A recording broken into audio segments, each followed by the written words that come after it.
नमस्ते, मैं संदीप सर। जैसा कि आज 69th बीपीएससी था एग्जामिनेशन, आप लोगों का बहुत अच्छा गया हुआ एग्जामिनेशन, यही उम्मीद है। सभी बच्चों को बहुत सारी शुभकामनाएं। बहुत परेशानियां आप लोगों को सहनी पड़ी होगी, लेकिन बहुत बड़ा एग्ज़ाम था। और अब देखते हैं, चूंकि एग्जामिनेशन हो गया है, तो अब जो प्री में क्वेश्चन आए उसको ज़रा देखते हैं।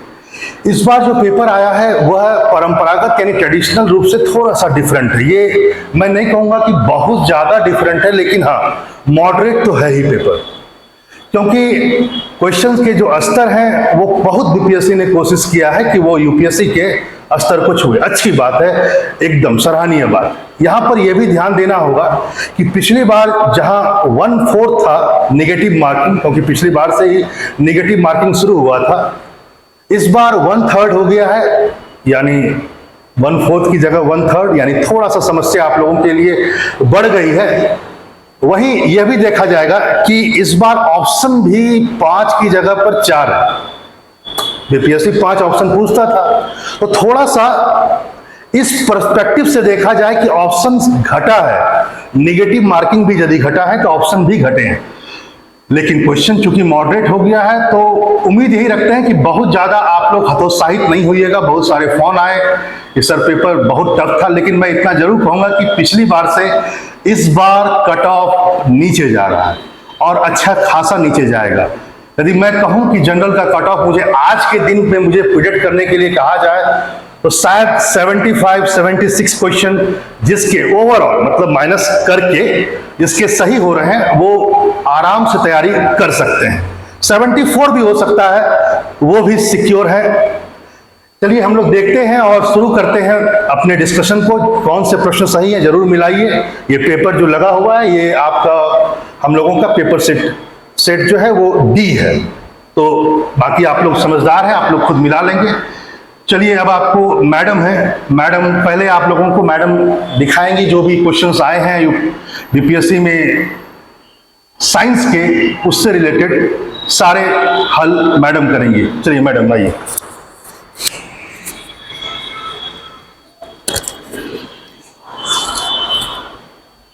हेलो स्टूडेंट्स, जैसा कि आपको सर ने बता दिया है कि मैं यहाँ पे आपको साइंस का पेपर का जो भी क्वेश्चंस आ रखे हैं बीपीएससी में आपके प्री के एग्जाम में, वो यहाँ पे डिस्कस करूंगी। ठीक है, पेपर आपने दे लिया है, सब कुछ जितना भी करा है उम्मीद है बहुत अच्छे से करा होगा। जो हो गया जितना है मिला लो आप लोग, कि क्या है ज्यादा आप लोग का टाइम नहीं वेस्ट कर रहे हैं, क्योंकि यहाँ पे हम लोग पेपर को डिस्कस करने आए हुए हैं कि क्या कैसे क्वेश्चन आपने करे, कितने आपके सही है। ठीक है, चलो स्टार्ट करते हैं। अब देखो यहां से हमारा 91 क्वेश्चन हमारा क्या कह रहा है, which of the following are computer language. Computer language में कौन है, ऑप्शंस देखिए, पहला कोबरा, पाइथन, स्क्विरल, जावा। तो ये चारों ही क्या है, ये आपके चारों ही आपके कंप्यूटर के लैंग्वेज हैं। तो इसमें ऑप्शन क्या होंगे, option is all of the above. तो ऑल ऑफ द अबव में ऑप्शन क्या मार दोगे आप, 4। आपके सारे ऑप्शन क्या है, करेक्ट है इसमें। ठीक है, नेक्स्ट क्वेश्चन क्या कह रहा है, what is the full form of GPT in chat GPT recently seen in the news. Chat GPT आप सभी को पता बहुत ज्यादा फेमस है, बहुत ज्यादा न्यूज में। ठीक है, इसका फुल फॉर्म क्या होगा बताओ आप लोग। देखो चैट जीपीटी क्या है, जनरेटिव प्री ट्रेन ट्रांसफॉर्मर। ठीक है, जनरेटिव प्री ट्रेन ट्रांसफॉर्मर है इसका फुल फॉर्म पूरा। नेक्स्ट क्वेश्चन आपका इधर आ रखा है 93। ठीक है, पूछ क्या रखा है, which of the following are not the taste of the tongue. Tongue है हमारे, उसकी क्या क्वालिटी होती है कि कौन सा मीठा है, क्या स्पाइसी है, थोड़ा सा ये बताना। ठीक है, इसमें पूछ रहा है कि कौन सा नॉट है। ठीक है, और क्वेश्चन ध्यान से पढ़ना, कौन सा इसमें नहीं है, sweet, bitter, salty, spicy, umami, सोर, पंजेंट। देखो इसमें ऑप्शन 4 और ऑप्शन 7 ये दो को छोड़ करके बाकी सारे ही आपके टेस्ट बताते हैं। ठीक है, सारे ही आपके टेस्ट बड्स बताते हैं। तो इसमें क्या ऑप्शन होगा, ऑप्शन बी। ये 4th और 7th वाला नहीं है, बाकी और सारे ऑप्शंस आपके इसमें आ जाएंगे। ठीक है, नेक्स्ट क्वेश्चन, इसका ऑप्शन क्या हो जाएगा, ऑप्शन बी। ठीक है, next question, Which of the following pairs are correctly matched? Correctly match कौन सा कर रहा है? अब देखो एनोरेक्सिया, इंसोमानिया, डिस्पोनिया और एंसोमिया, ठीक है। अब देखो इसमें डिसऑर्डर है, डिसऑर्डर पहला जो आपको दे रखा है ये है हमारा ईटिंग डिसऑर्डर, ठीक है। ये हमारा जो होता है कम खाने का वो होता है, डिसऑर्डर होता है। तो पहला आपका मैच कर रहा है क्या? नहीं, इसमें दिया है क्या? स्लीप डिसऑर्डर, जो कि गलत है। Second is eating. इंसोमानिया ये आपका सोने का होता है, ये दोनों आपका क्या हो गया है? रिवर्स कर दिया है, ठीक है। और बाकी और ऑप्शंस देखते हैं। शॉर्टनेस ऑफ ब्रीथ, एंसोमानिया, पार्शियल और फुल लॉस ऑफ क्या है? लॉस ऑफ स्मेल, ठीक है। तो तीसरा और चौथा ये ऑप्शन करेक्ट है, बाकी आपके रॉन्ग है, ठीक है, क्योंकि इन दोनों को अपने आपस में क्या किया है? शफल कर दिया है। तो ऑप्शन हमारे पास बचा क्या? इसमें पूछा क्या? करेक्टली मैच, ठीक है। तो करेक्टली मैच का क्या हो जाएगा? ऑप्शन 1, दैट इज 3 and 4, ठीक है। नेक्स्ट ऑप्शन, नेक्स्ट क्वेश्चन पे हम जाएंगे। नेक्स्ट क्वेश्चन क्या है? 95 क्या कह रहा है आपका? In the universe what are pulsars, ठीक है। पल्सर्स क्या होते हैं आपके? तो ये होते हैं रोटेटिंग न्यूट्रॉन स्टार्स। पल्सर्स आपके रोटेटिंग न्यूट्रॉन स्टार्स होते हैं। Next, in the context of lab growth diamonds what is the used as a diamond seed? क्या यूज है बताओ? तो ये है graphite, option B, that is graphite. Next आपका क्वेश्चन 97, ठीक है। 97 क्या कह रहा है आपका? What is the fibre used to make bulletproof jacket? तो इसमें क्या हो गया? केवलार।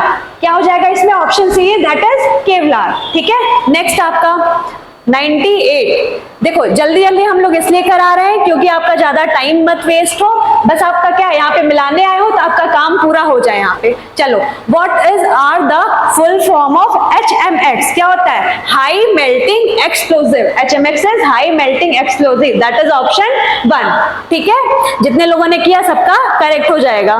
तो यहाँ पे क्या हो जाएगा? ओनली 1। क्यों भाई? फुल फॉर्म जनरली क्या होता है? एक का फुल फॉर्म तो एक ही होगा ना, तो इसीलिए यहाँ पे क्या हो जाएगा? ओनली 1। आप लोग इसको ऑप्शन एलिमिनेशन से भी इजीली कर सकते थे। नेक्स्ट आपका आया 99, ठीक है। What is the name of Tesla's humanoid robot launched in October 2022, ठीक है। अब देखो टेस्ला है क्या? सभी को पता होगा कि अमेरिकन की ये कंपनी है, ठीक है। तो इसने जो आपका रोबोट लॉन्च किया उसका क्या नाम है? उसका नाम है Optimus, that is option C. Next question पे हम आते हैं 100। What is मैनहट्टन प्रोजेक्ट, ठीक है। मैनहट्टन प्रोजेक्ट आपका क्या है? देखो ये जो मैनहट्टन प्रोजेक्ट है ये आपका वर्ल्ड वॉर 2 में यूज हुआ था, ठीक है। वर्ल्ड वॉर 2 में ये पहली बार यूज हुआ था। अब देखो ये क्या है? तो एक research and development undertaking that produce the first nuclear weapon, ठीक है। वर्ल्ड वॉर 2 में जो कि आपका यूज हुआ था ये क्या है? रिसर्च और डेवलपमेंट अंडरटेकिंग में, ठीक है। मतलब इसका क्या हो जाएगा? Option D, that is it is a research and development undertaking that produced the first nuclear weapon, ठीक है। चलो अब नेक्स्ट क्वेश्चन पे चलते हैं। Next question, the image formed by concave mirror is real, inverted and of the same size as that of the object. The position of the object should be। Image form, ये तो आपके physics का question है। Image form देखो क्या बोला? Concave mirror आपको पता होगा कैसे होता है। देखो मिरर और लेंस में बहुत ज्यादा कंफ्यूजन होती है। कनकेव मिरर आपका किस तरीके से बनता है? इस तरीके से बनता है। इसके आपका इधर वाले पॉलिश होते हैं, ठीक है। तो आपको इसमें पूछ रहा है कि सेम साइज का रहेगा दैट ऑफ द ऑब्जेक्ट, ठीक है, और इन्वर्टेड है और रियल है, तो आपका पोजीशन क्या होगा? तो पोजीशन ये तभी पॉसिबल है जब ये क्या होगा? इमेज ऑब्जेक्ट का position between the focus and the centre of the curvature होगा, तभी आपका जो इमेज बनेगा वो आपका क्या बनेगा? सेम साइज का बनेगा और आपका रियल बनेगा और इन्वर्टेड बनेगा, करेक्ट। चलो आगे बढ़ते हैं। आगे बढ़ गए हम लोग यहाँ पे 102। Photoelectric cell is a device. देखो फोटो इलेक्ट्रिक सेल डिवाइस है, ये अब यहाँ पे क्या यूज होती है? तो ये क्या करती है? कन्वर्ट करती है किसको? लाइट एनर्जी को किसमें? इलेक्ट्रिकल एनर्जी में, ठीक है। ऑप्शन से आपको समझ में आ रहा होगा, उसके नाम में ही छुपा हुआ फोटो इलेक्ट्रिक, ठीक है। तो photo is light and electric is electric energy, ठीक है। तो किसमें कन्वर्ट हो गई? लाइट एनर्जी को इलेक्ट्रिक एनर्जी में ये कन्वर्ट कर दी, ठीक है। आगे बढ़े, चलो नेक्स्ट क्वेश्चन आपका कौन सा आ गया?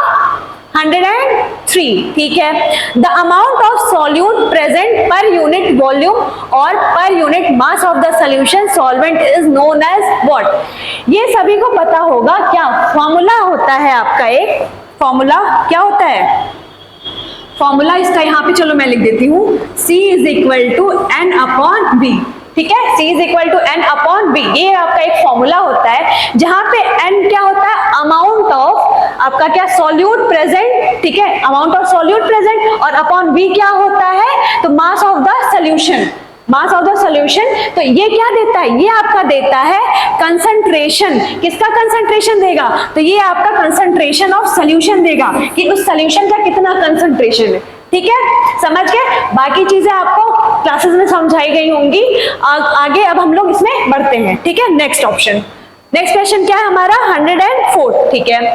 क्या कह रहा, how do Covid vaccine stimulates N immune response, ठीक है। इस क्वेश्चन को आप लोग पढ़ के ऑप्शन एलिमिनेट करके आराम से सॉल्व कर सकते थे। कैसे, देखो स्टिमुलेट कैसे करता है इम्यून सिस्टम को, तो भाई जब कोरोना आया था आपका, सभी कह रहे थे कि बहुत ज्यादा इम्यूनिटी हमें स्ट्रॉन्ग करनी चाहिए, कैसे करोगे, तो देखो इंट्रोड्यूस करेंगे एंटीबॉडीज अगेंस्ट SARS-CoV-2 वायरस। जब एंटीबॉडीज आपकी बॉडी में प्रोड्यूस होंगी तभी तो आपकी स्टेमिना बढ़ेगी, आपका इम्यून सिस्टम स्ट्रॉन्ग होगा, इस जो बीमारी है उससे लड़ने के लिए मजबूत बनाएगी आपको, ठीक है। इसका क्या ऑप्शन होगा, ऑप्शन सी करेक्ट होगा। आगे बढ़ते हैं, ठीक है, चलो नेक्स्ट क्वेश्चन क्या कह रहा है, which of the following liquid is a bad conductor of electricity. इसमें पूछ रखा है बैड कंडक्टर।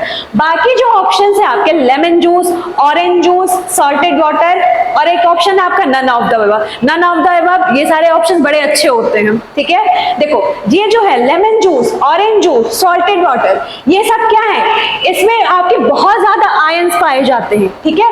लेमन जूस आपका साइट्रिक एसिड, ऑरेंज में भी साइट्रिक एसिड होता है, सॉल्टेड वाटर में आपका Na+Cl-, ठीक है। तो ये सारे आयंस पाए जाते हैं। तो जब आयंस हो गया आपको, तो जो इलेक्ट्रिसिटी कंडक्ट होगी बहुत अच्छे से कंडक्ट होगी, ठीक है। तो ये आपको बहुत कंडक्ट करने में इलेक्ट्रिसिटी हेल्प करेंगे। तो ये बैड कंडक्टर तो होंगे ही नहीं, ये क्या हो जाएंगे, तीनों ऑप्शंस तो ये गुड कंडक्टर हो जाएंगे। तो बैड कंडक्टर क्या हो जाएगा, बैड कंडक्टर क्या हो जाएगा, नन ऑफ द अबव हो जाएगा। क्या हो जाएगा, नन ऑफ द अबव। क्यों, क्योंकि ये तीनों क्या करते हैं, आयंस प्रोड्यूस करते हैं। ये कौन सा करता है, Na+ और Cl-। बाकी ये साइट्रिक एसिड होते हैं,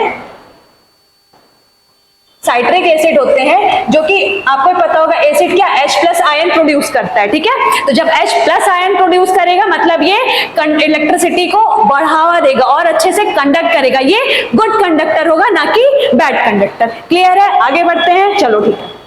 next question, DNA double helix structure was discovered by, बचपन से पढ़ते आ रहे हैं हम लोग क्वेश्चन, है ना, ठीक है। DNA को किसने डिस्कवर करा था, तो James Watson and Francis Crick ने इसको क्या किया था, डिस्कवर किया था, ठीक है। आगे बढ़ते हैं, क्या कह रहा है, two objects of different masses falling freely near the surface of the moon would.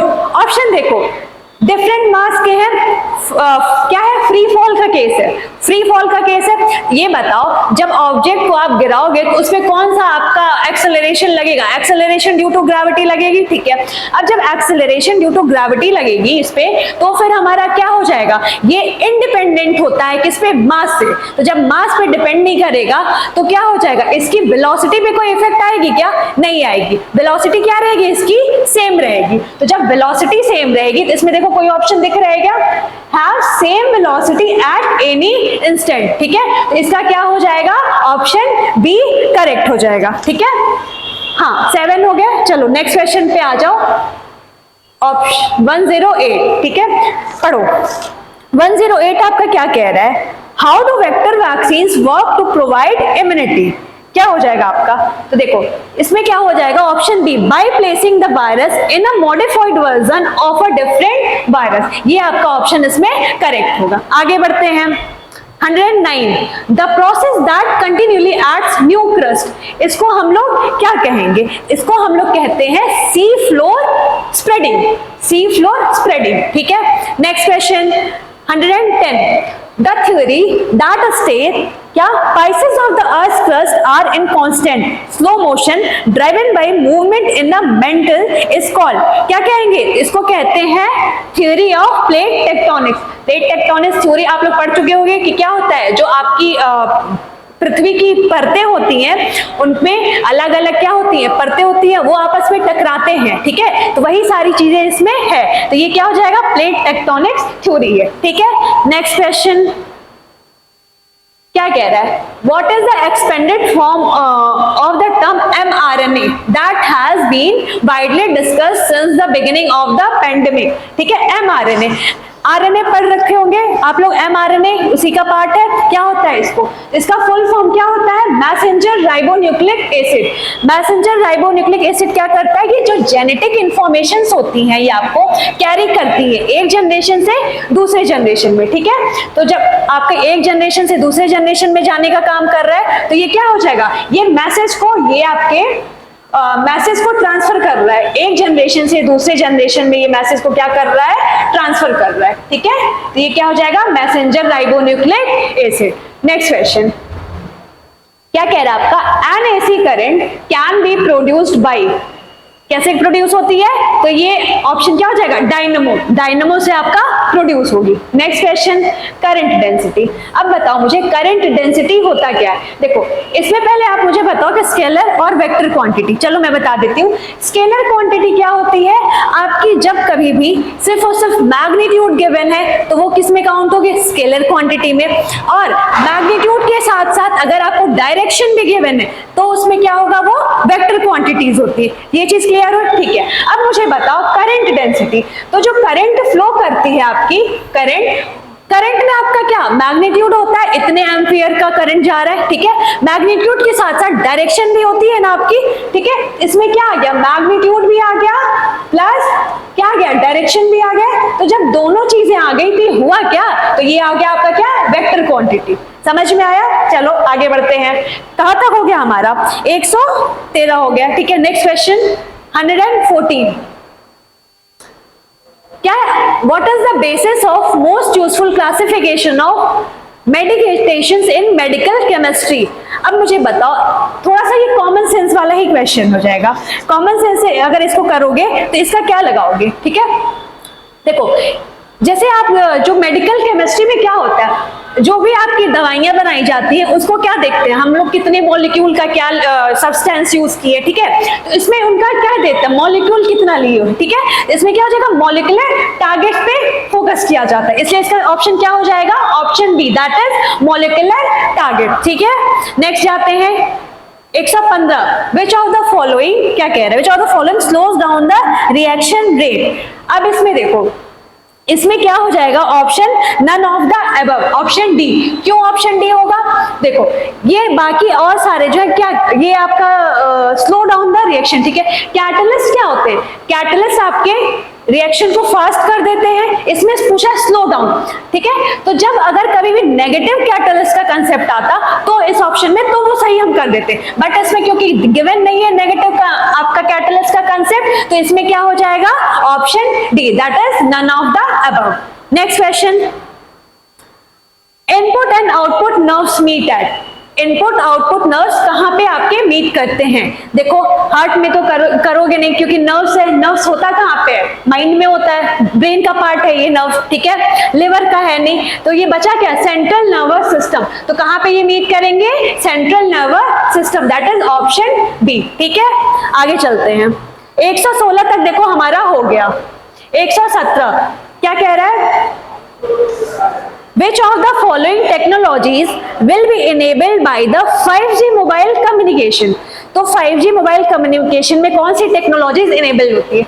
अब इसको ऑप्शन से जाओ, internet of things, edge computing, network slicing, ये तीनों ही जरूरी हैं, ये तीनों ही बहुत ज्यादा जरूरी होती हैं। इसमें क्या हो जाएगा, 1 2 3, क्योंकि सारे ऑप्शंस इसको सेटिस्फाई कर रहे हैं तो ऑप्शन क्या हो जाएगा, सी, 1 2 3।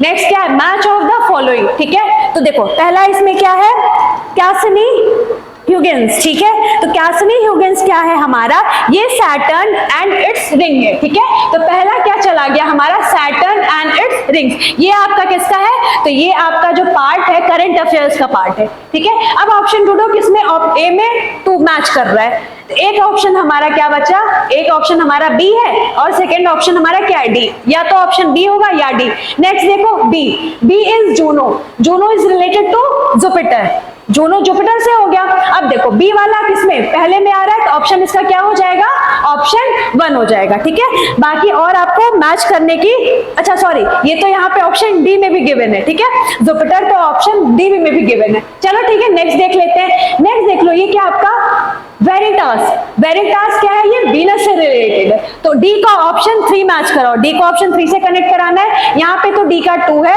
यहाँ पे ये ऑप्शन डी का 3, ठीक है। तो ये क्या हो जाएगा, ऑप्शन डी हो जाएगा, ठीक है। चलो कहां तक हमने कर लिया, हमने 118 तक कर लिया। चलो देख रहे हो कितने जल्दी जल्दी हो रहा है। चलो 119 पे आ जाओ। 119 क्या कह रहा है, इसमें भी आपको मैच द फॉलोइंग है। लिनन, लिनन क्या होता है आपका, तो लिनन जो है आपका ये है क्या, फ्लैक्स प्लांट है, जिसको हम क्या कहते हैं, नेचुरल सब्सटेंस, ठीक है। अब देखो ये आपका फ्लैक्स हो गया नेचुरल सब्सटेंस। ऑप्शन में देखो इसमें सिर्फ एक ही ऑप्शन ऐसा है जो ए का 2 है, ठीक है। अगर एक चीज भी आपको आएगी तो आप इसको ऑप्शन मार्क कर सकते हो। तो इसमें क्या हो गया, ऑप्शन बी इज करेक्ट, ठीक है। नेक्स्ट 120 पे आ गया। 120 क्वेश्चन देखो, कंसिडर द फॉलोइंग स्टेटमेंट, इसको कंसिडर करो और पूछा है आपसे कि इसमें कौन सा करेक्ट है स्टेटमेंट, ठीक है। First statement, taeniasis is an intestinal infection caused by 3 species of tapeworm. tapeworm के 3 स्पीसीज गिवन है। क्या क्या स्पीसीज है, Taenia solium, Taenia saginata and Taenia asiatica, ठीक है। अब देखो टेनिया जो सोलियम है ये क्या है आपका, ये आपका है पोक टेपवर्म, ठीक है। पोक पता है ना, तो ये क्या है, पोक टेपवर्म है। नेक्स्ट आपको क्या है, सैगिनेटा, टेनिया सैगिनेटा, ठीक है। टेनिया सैगिनेटा क्या है, ये आपका बीफ है, ठीक है, बीफ टेपवर्म हो गया। नेक्स्ट क्या है, टेनिया एशियाटिका, एशियाटिका नाम में ही आ गया, तो क्या है, ये एशियन टेपवर्म है, ठीक है। ये करेक्ट हो गया option. Next option, when cyst develop in the brain the condition is referred to as a neurocysticercosis, ठीक है। ये भी सही है, ये भी एकदम बिल्कुल करेक्ट है। तो इसके क्या हो गए, दोनों ऑप्शंस करेक्ट हो गए, दोनों ऑप्शंस करेक्ट हो गए, मतलब क्या, option A that is both 1 and 2, ठीक है। चलो साइंस का अब आपका पार्ट खत्म हो चुका है, साइंस का आपने आई होप मिला लिया होगा, आपके क्वेश्चंस हो गए होंगे। बाकी नेक्स्ट आपको क्या है, मैथ्स और रीजनिंग, जो भी चीजें हैं ये आपके मैथ्स के सर आ रहे हैं, जावेद सर, वो आपको बाकी क्वेश्चन मैच करा देंगे, ठीक है। चलिए सर आ जाइए।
हेलो एवरीवन, अब हम लोग आते हैं मैथ और रीजनिंग के सेक्शन में जो डिस्कस किया गया है। तो पहला क्वेश्चन 81 से है, जो Ramesh who owns A plot, आपने पूरा क्वेश्चन पढ़ लिया होगा और इसका आंसर है सुरेश।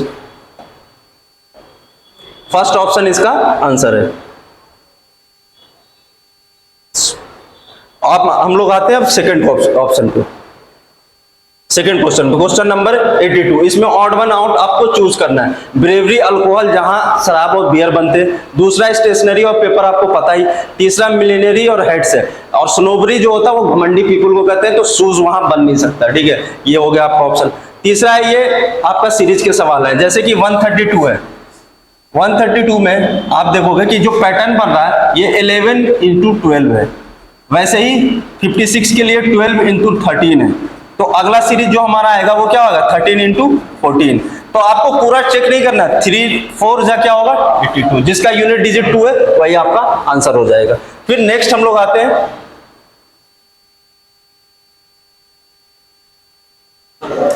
कोड लैंग्वेज है, कोडिंग और डिकोडिंग का सवाल आया आपके पास। ग्रेड का कोड दिया गया 711822226220। तो जो कांस्टेंट टर्म है इसमें आप देख रहे होंगे, जो कांस्टेंट टर्म है जी का कोड तो एज इट इज 7 लिखा गया, आर भी कांस्टेंट टर्म है उसका एज इट इज, बट ई का अपोजिट क्या होता है वी, वॉवेल। ई का अपोजिट वी होता है, इसलिए इसका ईवी और वी का प्लेस वैल्यू क्या है अल्फाबेट में 22, वही लिया गया है। दूसरा क्या है ए का क्या प्लेस वैल्यू है 1, बट अपोजिट में अल्फाबेट में क्या आता है 26, वो होता है, वही इसमें फॉलो किया गया। तो वी का क्या होगा वी तो हमारा कांस्टेंट टर्म है, और कांस्टेंट वी की पोजीशन अल्फाबेट में क्या है 21 है, तो 21 यहां भी है और यहां भी, सॉरी वी की पोजीशनिंग क्या होती है अल्फाबेट में 22, तो 22 यहां भी और यहां भी है, तो 21 वाले तो ऑप्शन एलिमिनेट हो गए। अब बचा ये, अब इसमें चेंज कर लेते हैं आई की जगह जो वॉवेल है उसका अपोजिट, आई एक वॉवेल है और उसका अपोजिट क्या होता है आर की अल्फाबेट में पोजीशनिंग क्या होती है 18, तो 18 वी के बाद 18 का है इसमें, यही हमारा ऑप्शन हो गया। फिर दूसरा ये रीजनिंग का सवाल है QWZBBHK से, यह गेट 2014 का पूछा हुआ सवाल है। गेट 2014 में पूछा गया था ये।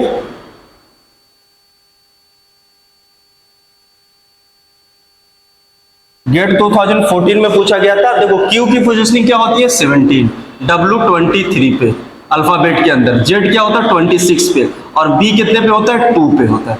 तो B और 2 के बीच, ये दो कंसेक्यूटिव टर्म के बीच W और B में अगर 17 में आप 6 जोड़ेंगे प्लस 6 आ गया W, फिर 23 में आप 3 जोड़ेंगे प्लस 3 हो गया, फिर उसके बाद इसमें प्लस Z का क्या है प्लेस वैल्यू 26 है, और 26 है तो फिर से प्लस 3, तो यही सीक्वेंस फॉलो कर रहा है। और ये वाला जो है इसके बाद फिर यहां प्लस 6 होगा, तो यहां H आना चाहिए, H है नहीं W है, तो यही ऑप्शन है हमारा, यहां H होना चाहिए, तो सेकंड वाला हमारा क्या हो गया रॉन्ग हो गया, इसलिए हमारा ये ऑप्शन सही हो जाएगा। फिर दूसरा है ऐसे,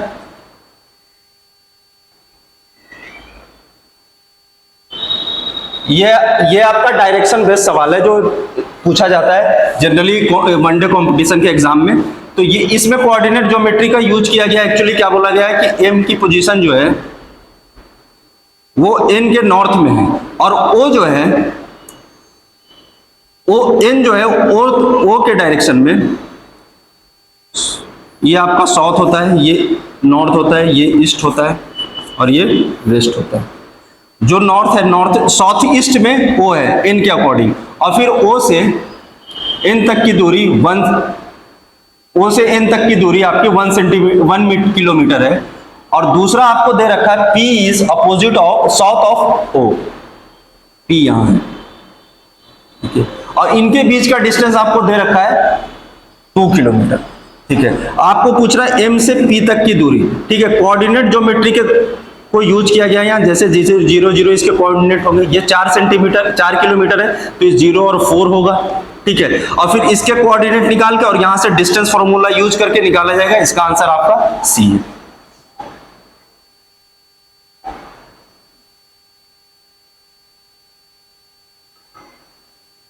वैसे क्वेश्चन नंबर 89 को देखा जाए, सॉरी उससे पहले ये देखा, बीच के टर्म को, बीच का टर्म क्या है 7 इंटू 7, और एक 7 को इससे माइनस करेंगे तो 37 आएगा। वैसे यहां क्या है 5 इंटू 7, तो 7 के साथ और दूसरा मल्टीपल क्या है 5, 58 में से 53, 5 माइनस होगा क्या आ गया 53।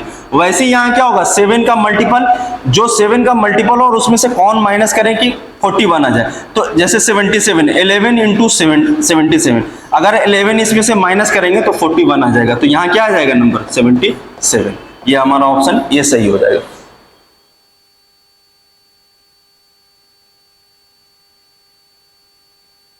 फिर दूसरा है read the carefully decide the which one. आपसे पूछ रहा one day cricket match total run made by a batsman is 200, which one of the following is correct. अगर 80% of the run of the 80% of the team consist off spinner, ऐसा कुछ कहा ही नहीं गया है स्टेटमेंट के अंदर, तो आप इसको पहले कंसीडर कर सकते हैं। दूसरा स्टेटमेंट कह रहा ओपनिंग बैट्समैन वेयर स्पिनर। अब देखते हैं कि सवाल में कहा क्या जा रहा है। In one day cricket match total number of runs made by a team is 200, out of which 160 run made were by the spinner. तो 160 तो 200 का 160 80% निकालेंगे, 200 का 80% निकालेंगे। ऑप्शन के अकॉर्डिंग हम इसे करेंगे। 200 का 180% आपका होगा 160। तो पहला जो वो कह रहा है स्टेटमेंट, ये वाला तो सही है। अब ऑप्शन के अकॉर्डिंग दूसरा वाला स्टेटमेंट हम लोग देखें तो उसके अकॉर्डिंग जो होगा, पहला वाला स्टेटमेंट हमारा सही है और ऑप्शन डी ही हमारा आंसर होगा। फिर से ये कोडिंग डिकोडिंग का है, आपको दे रखा है कोड लिख रखा है, गेम का कोड लिखा है dollar divide star and percentage. वैसे ही बिड का कोड लिख रखा है परसेंटेज। तो how the word made is written here. अब देखो आप ये सारे वर्ड ना कहीं इनमें यूज हुए हैं। जैसे एम ऑलरेडी यूज हो चुका है, ए ऑलरेडी यूज हो चुका है, डी भी यहाँ यूज हो चुका है और ई भी यूज हो चुका है। तो आप इसके अकॉर्डिंग चूज करके कि एम के लिए कोड क्या आएगा। एम यहाँ से कितने पोजीशन पे 1 2 3 3 पे कौन है 1 2 3 स्टार से शुरू होगा। तो पहले तो ये दो ऑप्शन एलिमिनेट हो गए, स्टार वाले आपके आएंगे। अब उसके बाद सेकंड पोजीशन पे ये थर्ड वाला हम लोग चेक करेंगे। थर्ड वाले में क्या है यहाँ डी का कोड क्या है, डी का कोड क्या है इसके अकॉर्डिंग, डी का कोड है मल्टीप्लाई, जिसमें मल्टीप्लाई है वही हमारा आंसर हो जाएगा।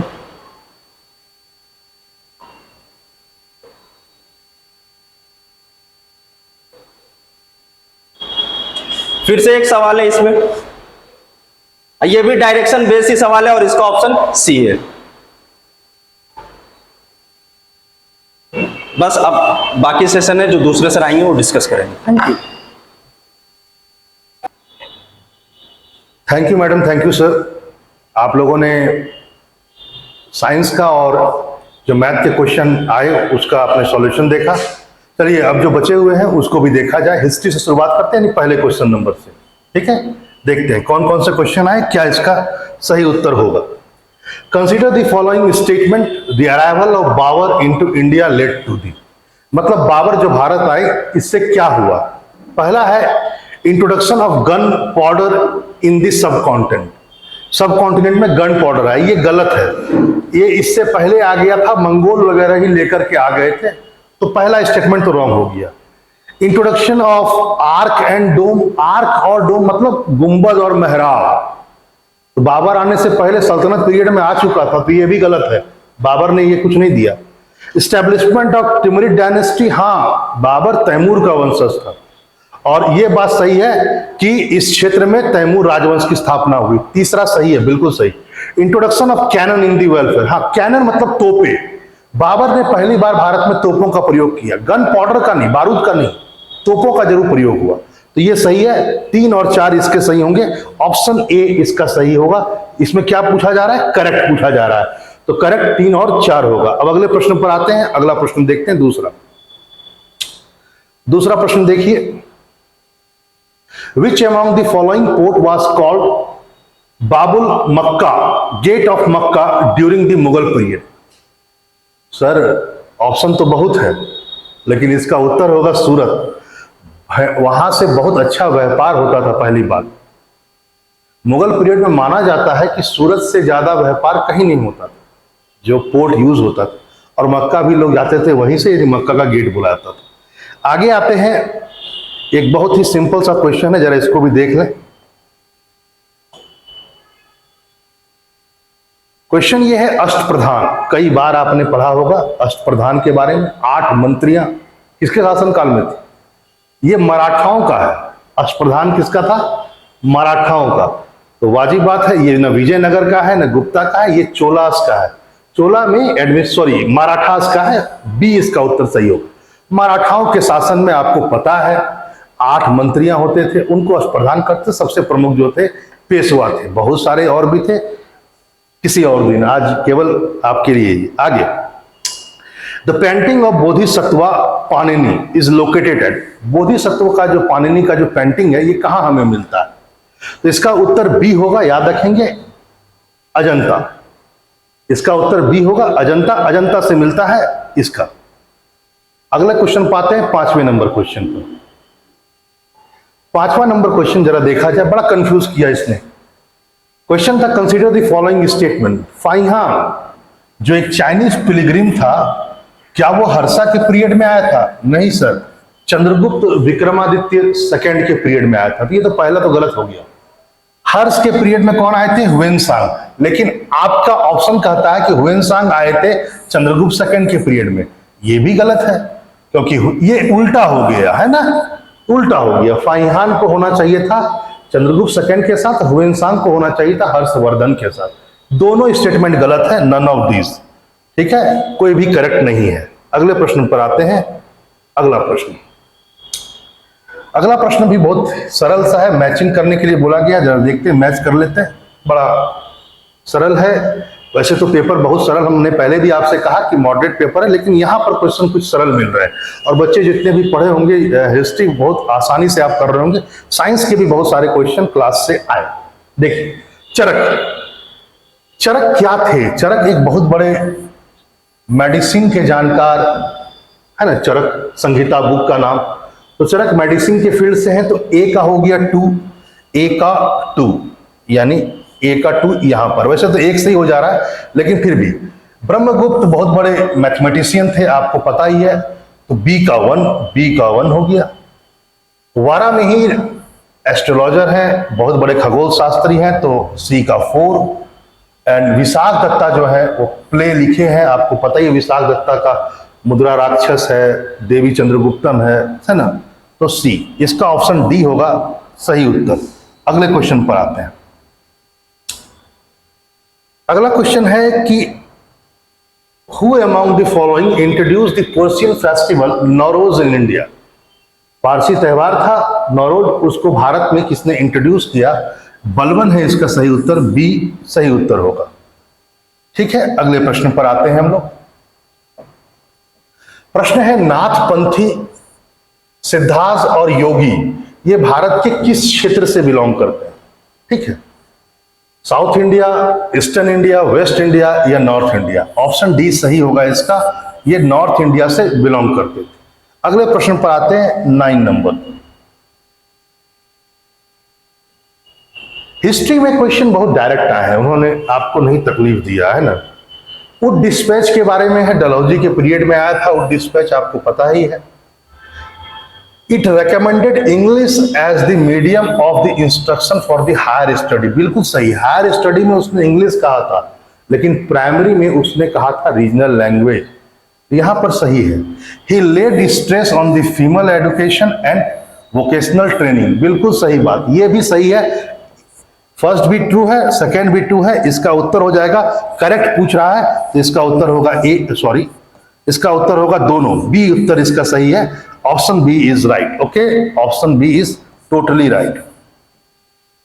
अब आगे आते हैं, दोनों ही सही है। अगले क्वेश्चन पर आते हैं, 10वां नंबर क्वेश्चन।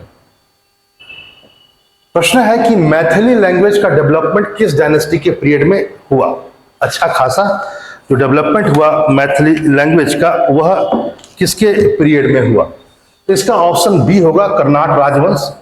मिथिला क्षेत्र का बहुत बेहतरीन राजवंश था, इसी के पीरियड में। इसमें नेपाल के बहुत क्षेत्र भी आते थे, बहुत तो नहीं कहेंगे, लेकिन टेरिटोरियल एरिया भी आता था। और इसका उत्तर बनेगा बी, कर्नाट राजवंश के समय में मैथिली भाषा का बिहार में बहुत विकास हुआ। अगला है which city serve the capital of the ancient kingdom Magadha. Magadha का कैपिटल, सबसे पुराना कैपिटल कौन सा था? सीधा प्रश्न है। तो इसका उत्तर होगा राजगीर, क्योंकि राजगीर सबसे पहले था, उसके बाद पाटलिपुत्र बना। वैशाली और चंपा तो था ही नहीं। ठीक है, चलिए, वैसे बना तो सब था, आगे चलकर देखा जाए। वैशाली शिशुनाग ने बनाया था। अगले प्रश्न पर आते हैं, 11वें नंबर प्रश्न पर। नीचे ही होगा, हाँ नहीं, 11वां हो गया, हम लोग 12वें पर आते हैं। Which of the following statement about the Vernacular Press Act is correct? Vernacular press act के बारे में क्या सही है? पहला बात है, इसको लिटन लेकर के आते हैं, गवर्नर लिटन थे, बिल्कुल सही। ये आया था 1878 में वर्नाकुलर प्रेस एक्ट, ठीक है, लिटन लेकर के आते हैं। इसे गैगिंग एक्ट के बारे में भी जाना जाता है, इसे गैगिंग एक्ट भी कहा जाता है, बिल्कुल सही। दूसरा पॉइंट, ये एक्ट रिपील बाय रिपन, यानी रिपन ने इस एक्ट को खत्म किया था, तो ये भी सही है। तो इसमें जो उत्तर हो जाएगा 1, 2, 3 तीनों सही है, यही उत्तर होगा, क्योंकि पूछ रहा है करेक्ट कोड कौन सा, ठीक है। तो इसमें तीनों सही है, तो ध्यान रखेंगे 12वां का तीनों सही है। 13वें नंबर क्वेश्चन पर आते हैं। अगला, ये प्रश्न आपको सच मायने में यदि कहा जाए तो इसने हिला दिया होगा, ठीक है। आगे देखते हैं। Which of the statement about the Lord Mayo's resolution of 1870 are correct? कौन सा इसमें करेक्ट है? It was the first step that verified center and the provincial finance. ये बिल्कुल गलत है। पहला तो गलत हो गया। दूसरा, provincial government were empowered to administer certain services. ये सही था। It attempted to ratify existing impartiality, मतलब जो भी बातें इसमें कही गई वह थर्ड वाले स्टेटमेंट में यह भी बिल्कुल सही है। It focused on the actual needs of the provisions, ये भी सही है। तो यदि कहा जाए कि इसका सारा फोकस जो था ना वो प्रोविंस एडमिनिस्ट्रेशन पर था, ठीक है। तो इससे संबंधित जितने भी प्रोविंस में आएंगे, सेंटर के बारे में इसने बहुत कम बातें कही थी, इसलिए पहला गलत है। और यदि इसका उत्तर आप सही मानेंगे तो इसका ऑप्शन बनेगा बी, 2, 3 और 4। पहला गलत है स्टेटमेंट, दूसरा तीसरा और चौथा सही है, बाकी पहला गलत है। पहला कौन सा था? ये वाला, ठीक है, जो सेंटर के बारे में भी बोला गया था, फर्स्ट स्टेप, ये गलत है। अब हम लोग आते हैं, हम लोग कितना क्वेश्चन कर लिए? हम लोग का ये था 13 नंबर। हम लोग आते हैं 14 नंबर। नीतिसार बुक किसकी है? सिंपल सी बुक है, ये कमंदक की बुक थी नीतिसार, तो इसका ऑप्शन बी होगा। फुतुहात आलमगीरी, आलमगीर है ना, आलमगीर जहाँ औरंगजेब का नाम है, वो किसने लिखा था? तो ईश्वरदास नागर ने लिखा था इस बुक को, तो 15 का उत्तर हो जाएगा सी। 16 में आइए, बड़ा सिंपल सा क्वेश्चन चल रहा है अभी। 16 में भी है कि चाइनीज सोर्स बताते हैं कि एक श्रीलंका के राजा थे मेघवर्मन, है ना, और उन्होंने सेंट अ मिशनरी, भारत में मिशनरी सेंट किया था, किस गुप्त राजा के पीरियड में, ताकि एक बुद्धिस्ट टेंपल बनाया जा सके। कहां पर? गया में, मेघवर्मन राजा के नाम है। तो उस समय राजा थे समुद्रगुप्त, इसका उत्तर सही होगा बी, समुद्रगुप्त। ध्यान रखेंगे इस बात को। आगे 17वां नंबर क्वेश्चन जरा देखा जाए, सिंपल सी बात है, कई बार आप पढ़ चुके हैं। बंगाल प्रेसिडेंसी से बिहार कब अलग हुआ? 1912, ये पता था आपको, ये हलवा क्वेश्चन है। आगे देखिए 18वें नंबर क्वेश्चन पर, चैत्य स्तूप और बिहार, चैत्य स्तूप और बिहार किस धर्म से है? आपको पता ही है, सभी बौद्ध धर्म से है, तो बौद्धिज्म होगा। कभी और किसी समय और चैत्य स्तूप और बिहार के बारे में बात करेंगे, लेकिन बिहार वैसे सबसे था, लेकिन चूंकि ऑप्शन में बुद्धिज्म आ रहा है तो सही होगा। In the contest of India handicraft, what is Sujani in Bihar? Sujani क्या है? सुजनी एक हथकरघा, ये है कढ़ाई वगैरह किया जाता है कपड़ों पर कढ़ाई करना। तो एक तरह से कहा जाए इसका ऑप्शन बी होगा, कढ़ाई वाला टाइप ऑफ एम्ब्रॉयडरी जो है वही इसका उत्तर होगा, बी उत्तर इसका सही होगा। अब आते हैं हम लोग विक्रमशिला के बारे में बात करने, पूछा गया है विक्रमशिला के बारे में क्या। पहला है इसका ऑप्शन है कि ये बांका डिस्ट्रिक्ट में, सर बांका नहीं है, ये भागलपुर में है, तो ये तो गलत हो गया, विक्रमशिला बांका में नहीं है, भागलपुर में। दूसरा, ये स्टैब्लिश किया गया था गोपाल के द्वारा, बिल्कुल सही। बिल्कुल गलत, ये धर्मपाल के द्वारा किया गया था, धर्मपाल, तो ये भी गलत, एक गलत, दो गलत। ब्रजयान सेक्ट यहां बहुत पॉपुलर हुआ, बिल्कुल सही, ब्रजयान जो था वो बहुत पॉपुलर हुआ। यहां पर पढ़ाई का जो सब्जेक्ट है वो देखिए एस्ट्रोनॉमी है, लॉजिक है, लॉ है, ग्रामर है, फिलॉसफी है, इसकी पढ़ाई होती थी, ये भी सही है। तो 4 और 3 और 4 सही है। तो इसमें पूछा क्या गया, इनकरेक्ट कौन सा है? इनकरेक्ट क्या था, 1 और 2, तो इसका उत्तर हो जाएगा ए। क्या हो जाएगा इसका उत्तर, ए हो जाएगा, ध्यान रखेंगे। अगले प्रश्न पर आते हैं हम लोग, 21 नंबर क्वेश्चन। 20 नंबर 1 क्वेश्चन है कि विच of the following, national park भी बोल रहा है और वाइल्ड लाइफ सेंचुरी बोल रहा है बिहार में। तो वाल्मीकि तो है ही नेशनल पार्क, चंपारण में आप जानते ही हैं, और भीमबंध जो है वाइल्ड लाइफ सेंचुरी, ये कहां पर है, मुंगेर में है। तो इसका उत्तर 1 और 4 होगा, ये सही है। तो 1 और 4 डी इसका उत्तर सही होगा। बाकी ये नहीं, दुधवा तो यूपी में, ये भी बिहार में नहीं है, तो 1 और 4 होगा। अगले प्रश्न पर आते हैं। अगला प्रश्न है 22 नंबर, ठीक है।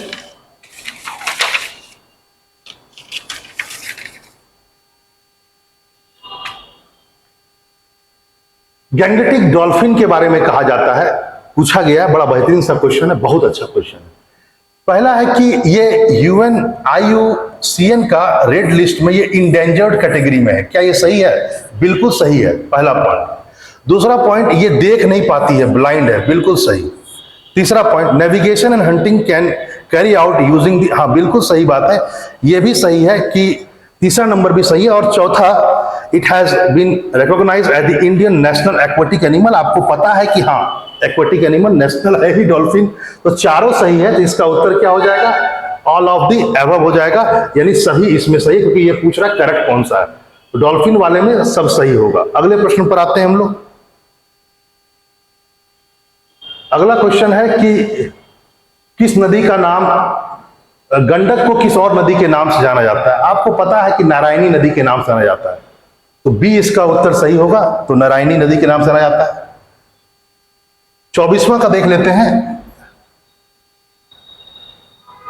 Gold is found in which of the following district of Bihar. पता ही है गोल्ड कहां फाउंड हुआ था, जमुई, कई बार क्लास में मैंने बताया है। तो इसका उत्तर क्या हो जाएगा, सी हो जाएगा, ध्यान रखेंगे। आगे त्रिवेणी कैनाल, कई बार हम लोगों ने इसको पढ़ा, त्रिवेणी कैनाल कहां से निकला है, तो त्रिवेणी कैनाल का जो सोर्स है वो गंडक नदी है, तो इसका भी ऑप्शन बी हो जाएगा। तो ये सब तो बहुत इजी क्वेश्चन था। अगला देखते हैं 26 नंबर क्वेश्चन, बहुत ही अच्छा क्वेश्चन है, जरा इसको देखा जाए। 26, rich placer deposit of gold are found on the Ghana coast and gold bearing veins are found in Brazil. Gold bearing जो वेन्स है वो ब्राजील में मिलता है, और रिच प्लेसर जो मिलता है वो घाना में मिलता है, घाना कोस्ट में। ये पहला आपका ऑप्शन है, इसमें एसर्शन और रीजनिंग है, ठीक है, ध्यान रखेंगे। अगला है रीजनिंग, यानी कारण इसका है, at some point of the time this continent were joint together along the Arctic coast. मतलब ऐसी चीजें यहां दोनों जगह मिलना, ये बताता है कि क्या कभी पूरी पृथ्वी एक थी। आपको पता ही होगा, पेंजिया कहते थे एक ही सागर था, तैतीस सागर, बाद में सब टूट गया। तो क्या इसका उत्तर क्या होगा? सर इसका उत्तर बिल्कुल डी होगा कि ए और आर दोनों ट्रू है, R is the correct explanation of A, यानी कि ये बिल्कुल सही है, दोनों की बातें सही है और ये एक्सप्लेन भी कर रहा है, इसका उत्तर डी होगा। ठीक है, अगले प्रश्न पर हम लोग आते हैं 27 नंबर प्रश्न पर। 27 नंबर प्रश्न पर जरा हम लोग आकर देखते हैं क्या है। 27 नंबर जो प्रश्न है, इसको यदि आप सही तरीके से यहां पर हम लोग देखेंगे, ये थोड़ा सा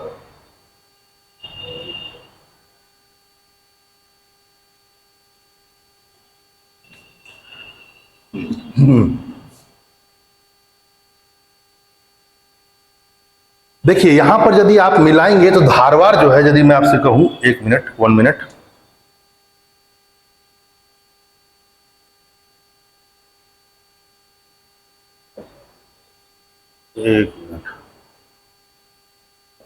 क्वेश्चन काफी बड़ा है, इसलिए Dharwad 3 oldest Archaean rock, Vindhya system. Vindhya जो है यहां पर लाइमस्टोन वगैरह मिलता है, डोलामाइट मिलता है, तो बिल्कुल सही है। ए का हो गया आपका 3, यानी part of Archaean. Vindhya rock system जो है वो पार्ट, यहां पर लाइमस्टोन, सैंडस्टोन, कई दिनों से आपने सर ने आपने पढ़ाया होगा, वहां पर आप देख लीजिए। आगे देखेंगे हम लोग कि इसका उत्तर क्या बन रहा है। जिसका उत्तर आप देखेंगे तो 1 मिनट, इसका उत्तर बनेगा आपका डी। ठीक है, 3 4 1 2, 1 में होगा यानी कि 1 quaternary rock created by the rapid deposit of the alluvial Himalayan, ये हो जाएगा आपका क्वाटरनरी। और टर्सरी जो होगा can be found in the West Champaran district. ठीक है, तो इसका जो उत्तर होगा याद रखेंगे, इसका उत्तर होगा डी। ठीक है, ध्यान रखिएगा, इसका उत्तर होगा डी। धारवाड़ का हो जाएगा आर्कियन, लाइमस्टोन वगैरह किस में चल जाएगा, विंध्या में। ठीक है, लाइमस्टोन किस में चल जाएगा आपका, विंध्या में। फिर से देख लीजिए आप लोग, क्योंकि आप लोग के क्वेश्चंस कई प्रकार का है। क्वाटरनरी में चल जाएगा, ये चल जाएगा आपका एलुवियल में चल जाएगा, और टर्सरी जो होगा वो चंपारण, वेस्ट चंपारण में आएगा।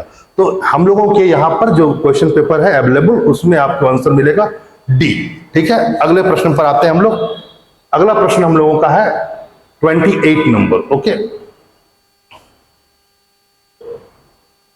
28 number, which one of the following is the world richest region from a marine diversity perspective, or comprising 21 island with estuaries, beaches, forest, मतलब ग्रासलैंड है, कोरल है, कौन सा है जहां पर मैरीन डाइवर्सिटी सबसे ज्यादा?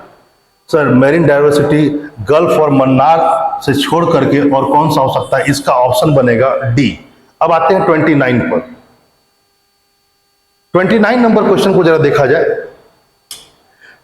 What is the local time of the Bhutan का बेसिकली पूछा है। Thimphu located at 90 degree east longitude when the time at Greenwich 12 बज रहा होगा। ग्रीनविच में यदि 12 बज रहा है तो भूटान का कितना समय होगा यदि वो 90 डिग्री पर है located?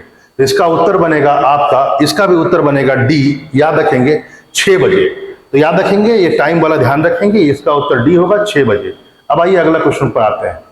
Which of the following statement is correct? पहला ही बहुत ज्यादा सही है। आपको पता है कि कोडरमा में मायका मिलता है, पढ़ने की जरूरत थी ही नहीं, तो इसमें आप सीधा मायका यानी अब्रक जो है कोडरमा में भरा पड़ा है झारखंड में, तो आपको पता ही है, इसको आप कर सकते थे आराम से। अगला क्वेश्चन पर आइए। How many latitude are there on the globe at 1 degree interval? कितना लैटिट्यूड है 1 डिग्री इंटरवल पर? तो 179 है। ठीक है, 179 होगा इसका उत्तर यानी ए। अगले प्रश्न पर आते हैं हम लोग, 32 नंबर। देखिए, इसमें average height of the Kosi plain from the mean sea level पूछा जा रहा है आपसे कि एवरेज हाइट क्या है कोसी का from the mean sea level. इसमें कुछ जगह 150 मीटर मिल रहा है, कुछ जगह नन ऑफ दीज भी मिल रहा है, इसलिए मैं बी और डी इसमें अभी मैं कंफ्यूज हूं, लेकिन मोस्ट प्रोबेबली जो है इसका उत्तर डी होना चाहिए। मुझसे कोई कहे तो मैं कहूंगा इसका उत्तर डी होना चाहिए, राइट। लेकिन फिर भी 150 के आसपास में है तो कुछ हद तक ये माना जा सकता है, लेकिन डी वाले थोड़ा देर के लिए आप खुश हो सकते हैं। चलिए अगला देखते हैं हम लोग अगले प्रश्न पर। अगला प्रश्न है on which plateau tropic of cancer और इंडियन स्टैंडर्ड टाइम, वो जो ट्रॉपिक ऑफ कैंसर है कर्क रेखा और जो भारत का जो समय मानक रेखा है वो किस प्लेटो पर, किस पठार पर कटती है? ये क्वेश्चन था। मालवा, बघेलखंड, बुंदेलखंड या नन ऑफ दिस? देखिए, उत्तर तो इसका नन ऑफ दिस होना चाहिए, लेकिन यदि आयोग बहुत ज्यादा स्ट्रिक्ट हो जाए तब वह बघेलखंड पर आ सकता है, क्योंकि बघेलखंड को ये टच बहुत ज्यादा नहीं करता। जहां पर क्रॉस होता है बघेलखंड उसके आसपास में है, बहुत ज्यादा टच नहीं होता, इसलिए नन ऑफ दिस भी ऑप्शन हो सकता है। इसलिए यहां पर भी एक संभावना है, लेकिन फिर भी बी ऑप्शन आप फिलहाल इसको सही मानेंगे, बघेलखंड। अगले आते हैं अगले प्रश्न पर। अगला क्वेश्चन है कि कौन सा डिस्ट्रिक्ट है उत्तराखंड का जो तिब्बत के साथ बाउंड्री नहीं बनाता है? अल्मोड़ा, चमौली, उत्तरकाशी या none of this? Sir, Almora नहीं बनाता है, ये नहीं बनाता है। पिथौरागढ़ बनाता है। चमौली, उत्तरकाशी और पिथौरागढ़ ये 3 मिलकर के बनाते हैं तिब्बत के साथ सीमा, उत्तराखंड के 3 जिले। तो इसका उत्तर हो जाएगा ए। 35 पर आते हैं हम लोग, देखते हैं कौन सा है क्वेश्चन। अल नीनो कहां पर है? बहुत सिंपल है, क्लास में कई बार आप लोगों को पढ़ाया गया। इसका उत्तर होगा सी, पैसिफिक ओशियन अल नीनो। इसका प्रभाव आप लोग कई जगह पढ़ते हैं कि हमारे मॉनसून पर क्या प्रभाव पड़ता है। अगले प्रश्न पर आते हैं, जरा देखते हैं। Lake Victoria is the third largest fresh water lake in the world. Third नहीं है सर, सेकेंड है, यानी ये तो गलत हो गया। It is one of the greatest lake in Africa, सबसे बड़ा है तो चलो ये ठीक ही है, मान लेते हैं। It is the border by the 4 country, 4 नहीं है सर, 3 है। युगांडा है, केनिया है और तंजानिया है, यानी कि ये तीसरा भी गलत। The only outflow of the lake Victoria is the Nile river which is exist on the lake near the, है ना। एक कह रहा है कि केवल एक नदी है जो निकलती है, नाइल रिवर। और यदि मुझसे कहा जाए कि इसका आप उत्तर देखेंगे तो ये तो आपका पहला तो गलत हो ही गया है और तीसरा भी गलत है और इनकरेक्ट ही पूछा जा रहा है। तो 1 और 3 दोनों गलत है, तो इसका सही उत्तर हो जाएगा 1 और 3 यानी सी। ठीक है, याद रखेंगे इसका सही उत्तर क्या हो जाएगा, 1 एंड सी, 1 एंड 3 यानी सी हो जाएगा इसका उत्तर। ठीक है, ध्यान रखिएगा आप लोग। ये आगे देखते हैं हम लोग और भी जरा देख ले, अगले क्वेश्चन पर आते हैं।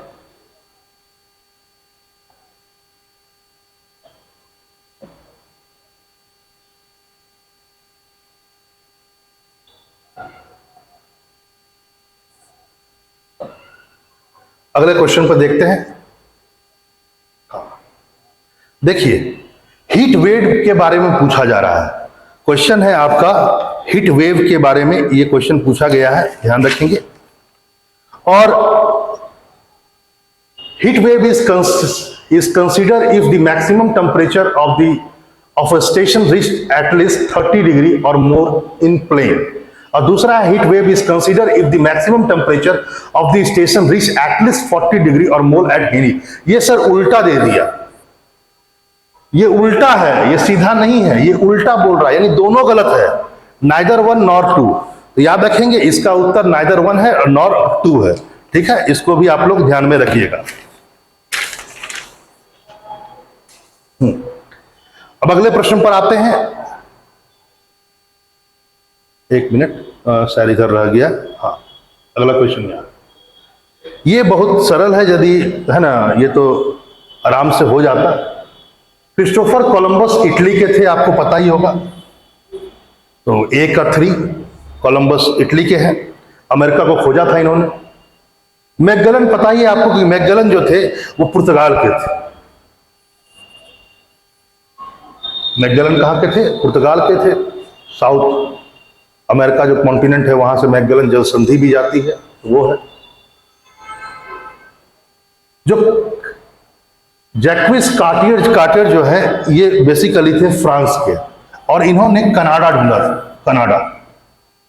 देखते हैं उत्तर क्या बनता है। ए का 3, ए का 3, ए का 3 यहां पर भी है। कार्टियर जो है बी का 4, बी का 4, ये बी का 4। देखिए बहुत अच्छा ऑप्शन बनाया, देखिए, यानी आपको 3 पता होगा तभी आप मार सकते हैं इसमें उत्तर, नहीं तो नहीं।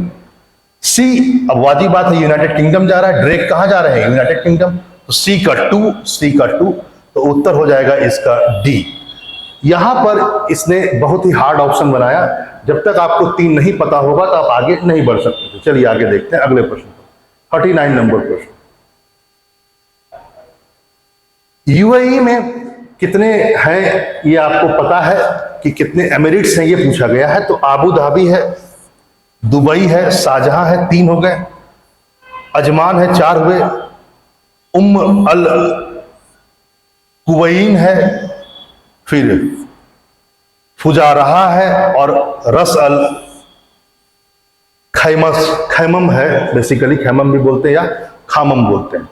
तो इसका उत्तर डी इसका सही होगा, इसका उत्तर डी सही है। Abu Dhabi, Dubai, Sharjah, Ajman और बाकी और जो मिला करके ये हुआ, ये होता है इसका उत्तर डी, इसका सही माना जाएगा। आगे देखते हैं अगले प्रश्न पर। स्वर्ण रेखा नदी का ओरिजिन किस झील, है ना, विलेज से। वही बदतमीज क्वेश्चन है, हमें भी नहीं पता था, मैं क्यों इस बात को कहूं, लेकिन ये रांची से निकलता है और नगरी जो है इस गांव का नाम है। इसका ऑप्शन सी इसका सही उत्तर होगा। तो ये थोड़ा सा इन्होंने टफ तो नहीं कहूंगा, क्योंकि बगल का था, एक डिस्ट्रिक्ट था आपका, जिला है, सॉरी एक स्टेट आपसे अलग हुआ और वहां से निकलता है स्वर्ण रेखा, तो इसलिए पूछा गया था ये क्वेश्चन। इसका ऑप्शन सी सही होगा। अगले क्वेश्चन पर आते हैं, जरा देखते हैं अगले क्वेश्चन पर। अगला प्रश्न पर आते हैं और देखते हैं अगला क्वेश्चन, ध्यान से समझा जाए। पूछा जा रहा है कि सिंपल सा है कि किसी कम्युनिटी को हम ट्राइब का जो दर्जा देंगे तो क्या है ट्राइब का दर्जा देने का? तो प्राइमेटिव हो, बिल्कुल सही है, वो प्राइमेटिव होना चाहिए, डिस्टिंग्विश होना चाहिए, उसका कल्चर थोड़ा अलग होना चाहिए, वो लोग साइनेस होता है, थोड़ा शर्मीले होते हैं और बड़े बैकवर्ड हैं, आइसोलेशन में रहते हैं, अलगाववादी रहते हैं। ये चारों सही है, बिल्कुल सही, ऑल ऑफ दिस इसका उत्तर सही होगा। अगले प्रश्न पर आते हैं।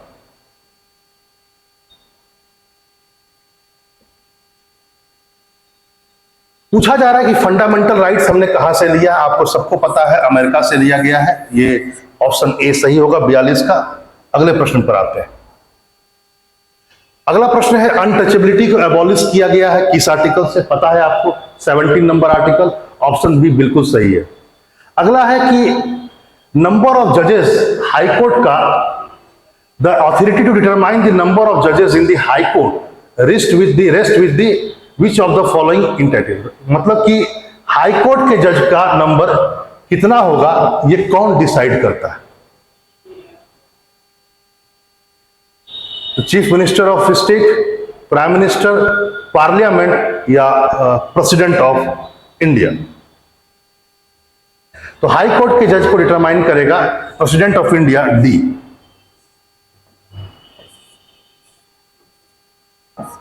याद रखेंगे, डी। अगले प्रश्न पर आइए।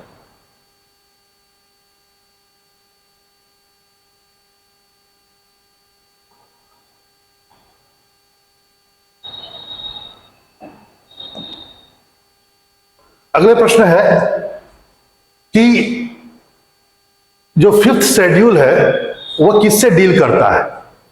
बेसिकली जो 5वां जो अनुसूची है वो किससे संबंधित है? तो याद रखेंगे एसटी से है, जनजातियों से है, शेड्यूल टाइप से है, तो इसका उत्तर हो जाएगा बी। अगला प्रश्न पर आते हैं। बहुत ही सिंपल सा प्रश्न है, बेसिक स्ट्रक्चर का सिद्धांत किस केस में आया था? मूल ढांचे का। तो केशवानंद भारती केस 1976, पता ही है, तो इसका उत्तर बी हो जाएगा। अगले प्रश्न पर आते हैं 57 नंबर प्रश्न पर।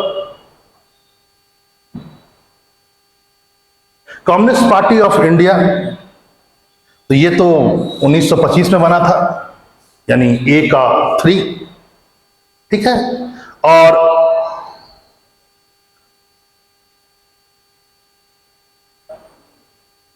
कम्युनिस्ट पार्टी ऑफ मार्क्सिस्ट है, सॉरी ध्यान रखेंगे, एक मुझसे गलती हो गई, ये basically communist party of India नहीं पूछा, communist party of India bracket में मार्क्सिस्ट भी है, तो इसका उत्तर हो जाएगा 1 का,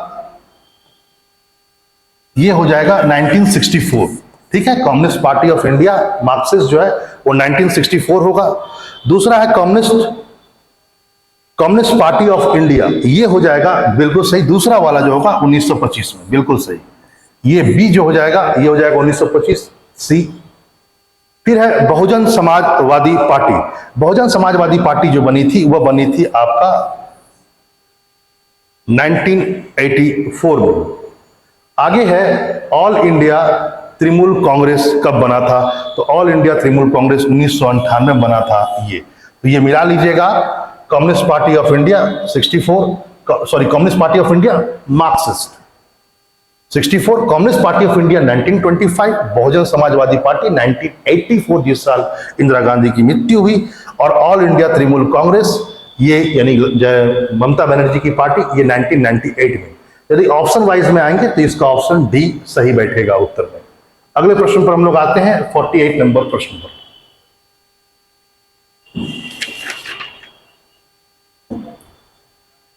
Under which article the speaker can allow the member of the house to speak in his mother tongue?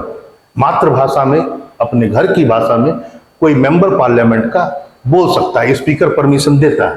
किस आर्टिकल में है? तो आर्टिकल 120(1), आर्टिकल 121 में ये लिखा हुआ है। अगले प्रश्न पर आते हैं। अगला प्रश्न काफी बड़ा है, जरा देखा जाए। ये कॉलेजियम व्यवस्था से संबंधित प्रश्न है और ध्यान रखेंगे इसमें जो है 1 और 3 बेसिकली ये पूछ रहा है कौन सा करेक्ट है। तो 1 जो है वो बिल्कुल सही है। द सुप्रीम कोर्ट है ना, the Supreme court collegium is 5 member body which is headed by the है ना chief justice of the India है, फिर 4 अदर सीनियर जज हैं। तो ये दोनों ये ऑप्शन जो 1 नंबर है ये बिल्कुल सही है। और तीसरे नंबर पर आप आइएगा, तो जजेस of the Supreme Court and the high Court are appointed only through the collegium system, ये भी सही है। तो 1 और 3 दोनों सही है। ऑप्शन के हिसाब से जाएंगे, क्योंकि यहां पर ऑप्शन सिर्फ आपको 2 या 1 सिंगल में मिलेगा, तो इसका ऑप्शन हो जाएगा सी, बिल्कुल सही, ये एकदम सही है। बाकी वो जो 2 है वो आपको मिसगाइड करने के लिए दिए गए थे। अगले प्रश्न पर आते हैं हम लोग, 50 नंबर प्रश्न पर।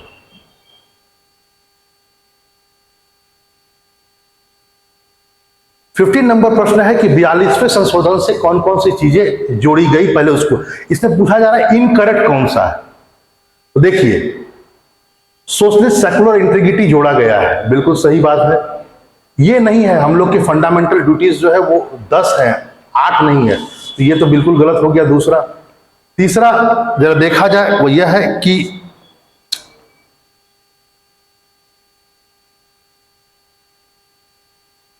ये 39A, 49A and 47 article, sir 47 article कभी जोड़ा जा सकता है? वो तो पहले से मौजूद है, यहां तो ऐसे ही कट गया।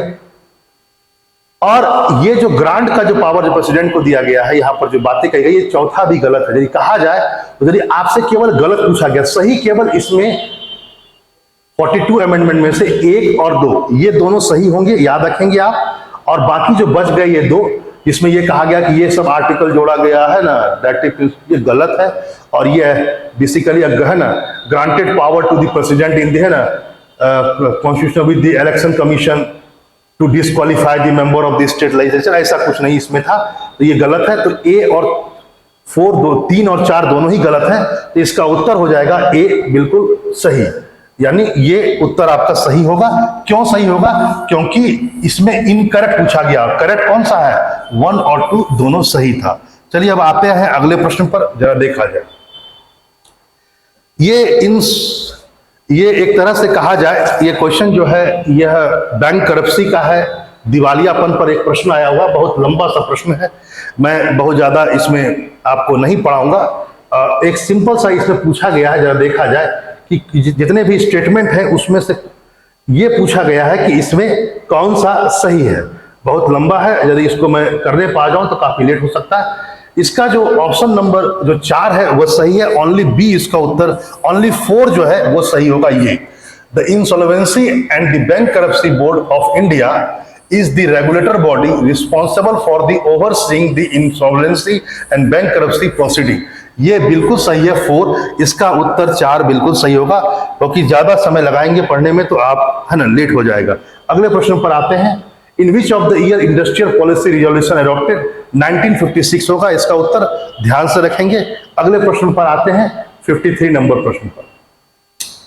53 में पीएलआई के विषय में प्रश्न पूछा गया है, और इसमें भी पूछा जो गया है वो इनकरेक्ट पूछा है कि कौन सा इनकरेक्ट है पीएलआई के विषय में। देखिए, जैसे कि पहला नंबर आप देखेंगे, the scheme offers a production link initiative to boost domestic manufacturing and the attract large investment in mobile phones manufacturing specialised electronic component, बिल्कुल सही है। तो पहला तो बिल्कुल सही है। This scheme has 2 category of the है ना applicant, namely global companies and the domestic company। global company मुझे नहीं लगता global company के लिए PLI आया था, तो 2 तो बिल्कुल गलत हो गया, ठीक है। तीसरा भी गलत लग रहा है, लेकिन चौथा सही लग रहा है कि the target segment under the PLI shall be included laptop, tablets, all India PSUs है ना, basically services and ultra small forms factor है ना, ये सब भी इंक्लूडेड है। चौथा बिल्कुल सही है। यदि कहा जाए, यदि आपसे कहा जाए कि कौन गलत है, तो गलत 2 और 3 है, 1 और 4 सही है। तो 2 और 3 यदि गलत हो जाता है तो ऑप्शन बन जाता है आपका सी। तो याद रखेंगे इसका उत्तर होगा सी। तो पीएलआई में जो आपका उत्तर होगा ये होगा सी, 2 और 3। अगले प्रश्न पर हम लोग आते हैं, 54 नंबर क्वेश्चन। 54 नंबर क्वेश्चन पे जरा देखते हैं हम लोग। इसमें भी एक चीज गौर करेंगे आप कि इसमें जो पूछा गया है, ये पूछा गया है इनकरेक्ट कौन सा है, ठीक है। इसमें ये नहीं पूछा गया है कि करेक्ट कौन सा है, इसमें पूछा गया है कि इनकरेक्ट कौन सा है। देखिए ध्यान से, ये है सौमित्र योजना के बारे में है इसमें, और ये पूछा गया है कि इसमें इनकरेक्ट कौन सा है। It is central sector scheme under ministry of mines. बिल्कुल गलत, माइंस में तो है ही नहीं, एक चला गया। अब यदि आप एक चला गया तो एक यहां पर भी है, एक यहां पर भी है, ठीक है। अब देखते हैं तीसरा पढ़ लेते हैं। इसका तीसरा भी गलत है, ध्यान रखेंगे। तो इसका जो सही उत्तर होगा, ध्यान रखिएगा, ये जो बेसिकली ये जो आया हुआ था सौमित्रा योजना, ये बेसिकली इसका जो ऑप्शन होगा जो इनकरेक्ट है, इसका ऑप्शन ए सही बैठ रहा है, क्योंकि ए तो गलत है ही और तीसरा भी गलत देखने से लग रहा है। तो इसका उत्तर होगा 1 और 3। 1 और 3 इसका गलत है, चौथा सही है, याद रखेंगे। अगले प्रश्न पर आते हैं हम लोग। अगले प्रश्न पर आइए। क्वेश्चन है कि विच ऑफ द फॉलोइंग इज और आर आर्टिकल 360 को जब हम लोग फाइनेंशियल क्राइसिस को या फाइनेंशियल इमरजेंसी को जब हम लोग डिक्लेयर करते हैं तो उसके लिए कौन कौन सा चीजें अनिवार्य है, जरा देखा जाए इसको। उत्तर इसका है the president may order the state to reduce their salary, कर सकता है, सैलरी ऑफ एम्प्लॉयज वगैरह कर सकता है। तो पहला तो बिल्कुल सही है। दूसरा, मनी बिल और other financial bill pass by the state legislature are not required to be preserve for the, है ना, कंसिडरेशन ऑफ द प्रेसिडेंट। बिल्कुल गलत, मनी बिल सबको रोक सकता है, तो दूसरा तो गलत हो गया भैया। तीसरा पर आइए।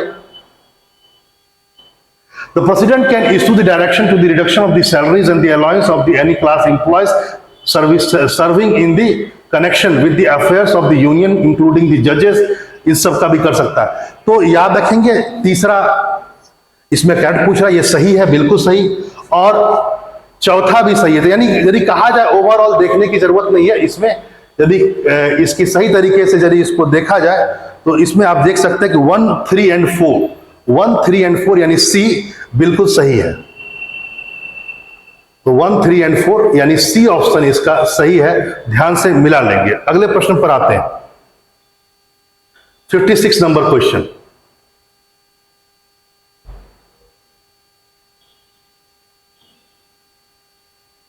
ये स्टैग्फलेशन के बारे में दिया हुआ है, यानी एक तरह से कहा जाए कि एक क्वेश्चन है बेसिकली, और इसका जो उत्तर होगा, याद रखेंगे बहुत लंबा क्वेश्चन है और इसको मैं ज्यादा डिस्कस नहीं करूंगा, लेकिन हाँ इसमें चारों जो ऑप्शन है वो सही है। तो इसका ऑप्शन सी इसका उत्तर बिल्कुल सही होगा, ठीक है। तो याद रखेंगे इसका चारों उत्तर सही होगा, क्योंकि इसमें जितनी भी चीजें बातें कही गई है वो सभी लगभग सभी सच है, और इसमें ये नहीं पूछा गया कौन सा इनकरेक्ट है। तो याद रखेंगे इसका उत्तर चारों सही है, आप अपने से मिला लीजिएगा। जो क्वेश्चन है 56 नंबर का, है ना, वो चारों सही है। अगले प्रश्न पर हम लोग आते हैं। अगले प्रश्न पर हम लोग आने से देखते हैं क्या क्वेश्चन है हम लोगों का। 57 नंबर क्वेश्चन है कि as per the economical survey 2023 which of the following statement describe the trend of the foreign direct investment in India. Foreign direct investment के बारे में पूछा जा रहा है कि कौन सा, और इसमें पूछा गया है कि सही कौन सा उत्तर है। तो याद रखेंगे इसमें 2 और 4 सही है, ठीक है। याद रखेंगे 2 और 4 सही है। 2 क्या है जरा देख लीजिए आप, कि इट हैज इंक्रीज्ड, है ना, ये इंक्रीज किया है पेंडेमिक लेवल से। पेंडेमिक जब हुआ था 2011-21 में तो बहुत ज्यादा एफडीआई नीचे चला गया था, आपको पता ही है, तो उससे तो ये इंक्रीज हुआ ही है। और बेसिकली चौथा क्या है ये भी देख लिया जाए, it has decrease due to a weak global economical situation. देखिए पीछे पेंडेमिक से तो बढ़ा है, लेकिन ग्लोबल जो इकोनॉमिकल क्राइसिस हो रहा है इस कारण से, इसके परिप्रेक्ष्य में देखा जाए तो हमारे यहां कम हुआ। उस साल से ज्यादा है, लेकिन ऐसे एवरेज में कहा जाए तो ग्लोबल कारण से हम लोग का कम हुआ है। तो 2 और 4 दोनों ही सही है, तो बिल्कुल ये होगा, और इसका उत्तर हो जाएगा आपका 2 और 4, ठीक है। ये सही है ये दोनों, बाकी और गलत है, तो ध्यान रखेंगे इस बात को। अगले प्रश्न पर आइए। अगला प्रश्न है कि करंट गया का डिस्ट्रिक्ट का जो पॉपुलेशन है ये करीब करीब 59 के आसपास में, लाख के आसपास में। इसका ऑप्शन डी आपका सही बैठेगा। आगे देखा जाए विच of the statement of the following about the non planned expenditure. Non planned expenditure के बारे में पूछ रहा है ये, तो याद रखेंगे द एक्सपेंडिचर जो इसमें करेक्ट कौन सा है। तो याद रखेंगे नॉन प्लान्ड एक्सपेंडिचर में इंटरेस्ट पेमेंट नहीं आता है। एग्रीकल्चर आता है, साइंस एंड टेक्नोलॉजी पर जो खर्च करते हैं वो भी प्लान्ड में आता है, लेकिन एक्सपेंडिचर ऑन इंटरेस्ट पेमेंट नहीं आता है प्लान्ड में। तो इसका ऑप्शन सही बैठेगा सी। तो याद रखेंगे इस बात को। अगले क्वेश्चन पर आते हैं।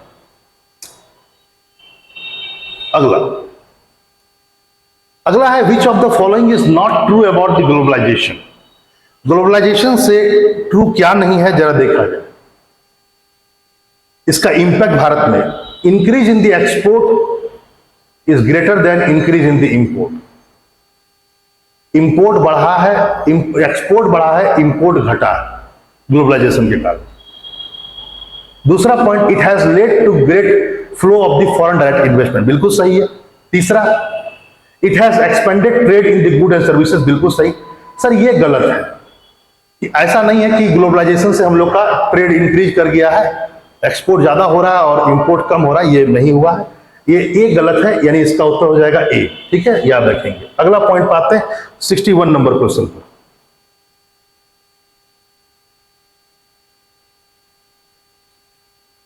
Consider the following statement about the latest development in the union government financial. ये पूछा है क्वेश्चन, जरा देखा जाए।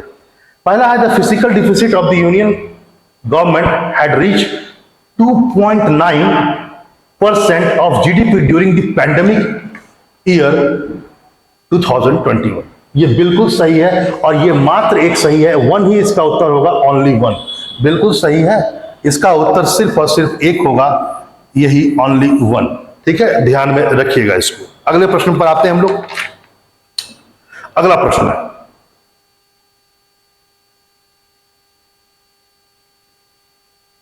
फॉरेन रिजर्व में क्या क्या चीजें आता है? तो फॉरेन करेंसी आती है, ठीक है, गोल्ड आता है, एसडीआर जो है ना बेसिकली वो आता है। तो 1 2 3 तीनों आएगा। तो इसका उत्तर जो हो जाएगा बिल्कुल हो जाएगा 1 2 एंड 3 आ जाएगा। ठीक है, फॉरेन करेंसी एसेट। देखिए फॉरेन करेंसी में सारी करेंसियां तो नहीं आती हैं, हम लोग सारी करेंसी को फॉरेन रिजर्व में नहीं लेते हैं, कुछ ही करेंसी को हम लोग फॉरेन रिजर्व में मानते हैं। लेकिन फॉरेन करेंसी एसेट आ सकता है, 2 भी आ सकता है और तीसरा भी आ सकता है। तो 1 2 एंड 3 आएगा। ये बिल्कुल बेकार का चौथा लिखा हुआ, इसका कोई उपयोग नहीं है। ठीक है, आगे आइए। यानी इसका उत्तर क्या हो जाएगा?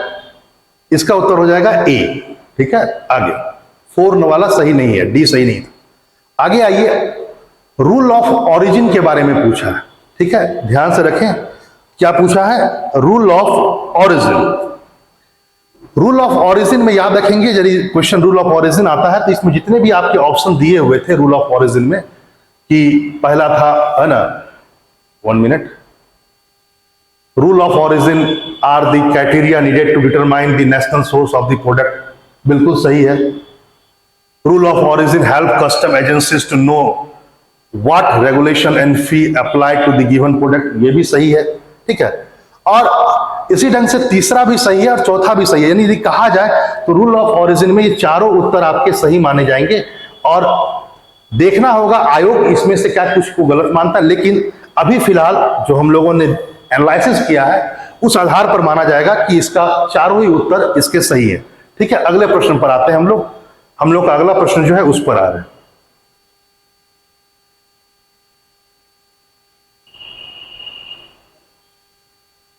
ठीक, आगे आइए। अगला प्रश्न है, जरा देख लेते हैं। इसमें भी, इस क्वेश्चन में भी पूछा गया कि कौन सा स्टेटमेंट ट्रू है। और ये इन्फेंट है ना मॉर्टेलिटी रेट को पूछा गया है, बेसिकली बाल मृत्यु दर के बारे में पूछा गया है। पूछा गया है कि एक साल में 10,000 जीवित बच्चों पर मृत्यु, 10,000 होता है। सर बचपन से आप पढ़ रहे हैं 1,000 होता है, पहला तो ऐसे ही रॉन्ग हो गया। हाँ, ये तो ऐसे ही रॉन्ग हो गया, ये तो 1,000 होगा, ये तो पहला ऐसे ही गलत हो गया। ठीक है, आइए दूसरा आते हैं। दूसरा सही लग रहा है देखने से, ठीक है, दूसरा में कोई दिक्कत नहीं है, दूसरा सही है कि 1950 में लगभग 189 था। तीसरा भी सही है कि 2019 में जो बाल मृत्यु दर थी वह 30 के आसपास थी, यह भी सही है। चौथा पे आते हैं।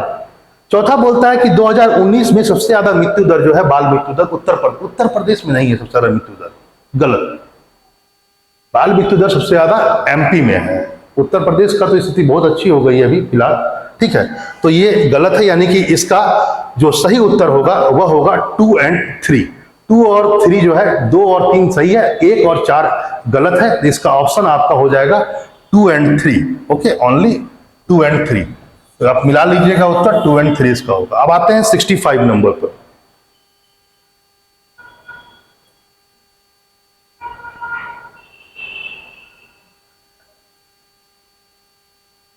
ह्यूमन कैपिटल फॉर्मेशन के बारे में पूछा गया है कि ह्यूमन कैपिटल फॉर्मेशन यानी कि जो मानव संसाधन का विकास होता है उसमें कौन सा चीज सही है।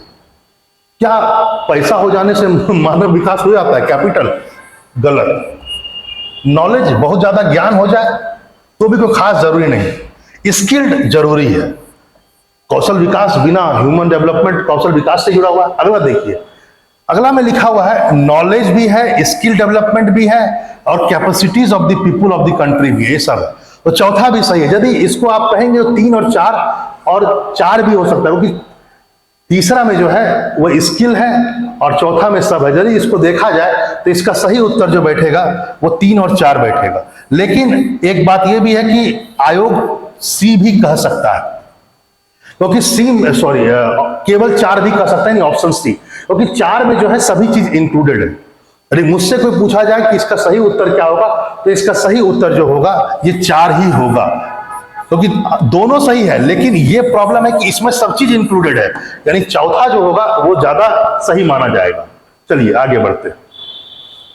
अगले प्रश्न पर आते हैं। बाकस मूवमेंट चला था, आपको पता है, बिहार में। पूछा गया है कि कौन इसके लीडर थे, तो स्वामी सहजानंद सरस्वती थे, आपको पता ही है। चलिए आगे बढ़ते हैं। इसका उत्तर हो जाएगा बी, स्वामी सहजानंद सरस्वती। अगला क्वेश्चन देखिए आप। पूछा गया है कि फ्रीडम स्ट्रगल मूवमेंट में पहले कौन सा इवेंट आया। आप देख सकते हैं 1916 मिला लीजिएगा आप। सूरत स्प्लिट 1907, खेड़ा सत्याग्रह 1918, मॉन्टे मिर्लो 1909। तो आप इस हिसाब से देख लेंगे, सबसे पहले सूरत आएगा, उसके बाद आता है मार्ले मिंटो रिफॉर्म, उसके बाद होम रूल, उसके बाद खेड़ा। तो आप अपने हिसाब से देख लीजिएगा। चलिए आते हैं आगे। लिटन किससे संबंधित नहीं थे? लिटन के समय आर्म्स एक्ट भी आया था, वर्नाकुलर पेस एक्ट भी आया था, इल्बर्ट बिल नहीं आया था। यह आया था रिपन के पीरियड में, न कि लिटन के पीरियड में। और स्टेचुरी कमीशन आया ही है लिटन के पीरियड में। यह अकाल पर था, दुर्भिक्ष फेमाइन पर था। तो ए, सी और ए, बी और डी तो सही है, लेकिन ये गलत है। तो फॉलोइंग में से कौन सा जो है वो नॉट है? इसका उत्तर हो जाएगा एल्बर्ट बिल, ये रिपिन पर है। अगले प्रश्न पर हम लोग आते हैं। अगला प्रश्न देखते हैं। बैटल ऑफ बक्सर के बाद में कौन सा संधि की गई? बचपन से आप पढ़ते हुए आ रहे हैं। इलाहाबाद की संधि 2 की गई थी। पहली संधि शाह आलम फर्स्ट के साथ में, फिर सेकंड वाली अवध के नवाब के साथ। डच ईस्ट इंडिया कंपनी ने पटना में अपना पहला फैक्ट्री कब स्टैब्लिश किया था? तो 1632 में किया था। इसका सही उत्तर ये होगा। अगले प्रश्न पर आते हैं। In which of the following movement Mahatma Gandhi make first use of hunger strike? पहली बार उन्होंने भूख हड़ताल कब की थी, किस आंदोलन में किया था? तो ये अहमदाबाद स्ट्राइक है। आपको अहमदाबाद मिल मजदूरों का जो आंदोलन था पहली बार उसमें किया था। ऑप्शन बी बिल्कुल सही है। अगले प्रश्न पर आते हैं। प्रश्न है कि the quit India movement in 1922 witness significant contribution from the leader of the Bihar. Which prominent Bihari leader was known as the Bihari Kesari या Bihar Kesari and actively participated in the Quit India movement? तो श्री कृष्ण सिंह को छोड़ करके दूसरा और आप किसको कहेंगे? तो इसका उत्तर है श्री कृष्ण सिंह। ए उत्तर सही है, श्री कृष्ण सिंह। अगले क्वेश्चन पर आते हैं हम लोग।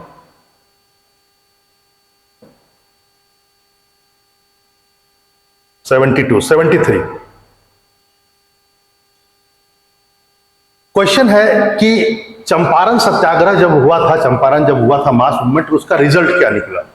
बेसिकली यही इसका ये है, क्या कहता है, एक तरह से कहा जाए कि एक क्वेश्चन का डिमांड है। ठीक है, तो इसका उत्तर सी बैठेगा। Institution of Champaran agriculture agrarian committee हुआ था, इसका उत्तर बी होगा। इसमें गांधी जी भी मेंबर थे। याद रखें, चंपारण सत्याग्रह के बाद एक कमेटी बनी थी जिसमें Gandhi ji 2 was the member. तो एक तरह से चंपारण एग्रीगेरियन कमेटी बनी थी, कृषक समिति बनी थी। इसके बाद यही इसका मेन उत्तर होगा। आगे देखते हैं, अगले प्रश्न पर आते हैं। अगला प्रश्न है सर्वेंट ऑफ इंडिया सोसाइटी। तो सर्वेंट ऑफ इंडिया सोसाइटी जो है ये 1905 में बनी थी, गोपाल कृष्ण गोखले हैं। तत्वबोधिनी सभा ये लगभग 1839-40 के आसपास बनी थी, देवेंद्रनाथ टैगोर। ठीक है। आत्मय सभा ये 1815 में एक ईश्वरवाद का संदेश को फैलाने के लिए राजा राम मोहन राय ने बनाया था। तो इसका उत्तर ये बैठेगा सही, तो आप देख लीजिएगा, ए का 2, बी का 1 एंड सी का 3। ठीक है, तो आप देख लीजिएगा कौन सा उत्तर उसका सही कोड बैठेगा। अंबाबाई जो फ्रीडम स्ट्रगल मूवमेंट संबंधित थे, वो कहां की रहने वाली थी? अंबाबाई कर्नाटक मैसूर की रहने वाली थी। याद रखेंगे इसका उत्तर कर्नाटक होगा, यानी मैसूर। बेसिकली रहने वाली मैसूर की थी, मैसूर कर्नाटक में है, तो इसका उत्तर कर्नाटक होगा। आगे अगले प्रश्न पर हम लोग आते हैं, देखते हैं कि 1857 की क्रांति में सबसे मूल कारण क्या था? क्या हमारी मिलिट्री सुपीरियरिटी कमजोर थी? बिल्कुल थी। क्या हम यूनिफाइड नहीं थे? न प्रोग्राम था सही? बिल्कुल सही था। लैक ऑफ सपोर्ट, बहुत सारे मिडिल क्लास तो पूरा सपोर्ट ही नहीं किया, बहुत सारे लोगों ने सपोर्ट नहीं किया, किसान वगैरह तो जान ही नहीं पाए क्या हुआ। तो तीनों ही कारण सही है। इसका तीनों का जो उत्तर होगा ऑल ऑफ एबव होगा। याद रखेंगे इसका उत्तर होगा सी, ऑल ऑफ दी एबव। ठीक है, ध्यान से इस बात को समझेंगे। अगले प्रश्न पर आते हैं। अच्छा, ये यहां पर रह गया है, इधर 76 से मैं इधर नीचे चला गया था, चलिए पहले इसको देख लेते हैं। Who among the following was not the member of cabinet mission? Cabinet mission में कौन नहीं थे? पता है आपको, कैबिनेट मिशन आया था 1946 में, इसी का बेसिस पे संविधान सभा का निर्माण हुआ था। सर ये एंड्रू कहां से आ गया? अलेक्जेंडर था, पैथिक लॉरेंस था और क्रिप्स थे। ठीक है, क्रिप्स भी थे, 3 ये थे, यानी ये नहीं है, तो ए उत्तर इसका सही होगा। आगे चलते हैं अगले क्वेश्चन पर।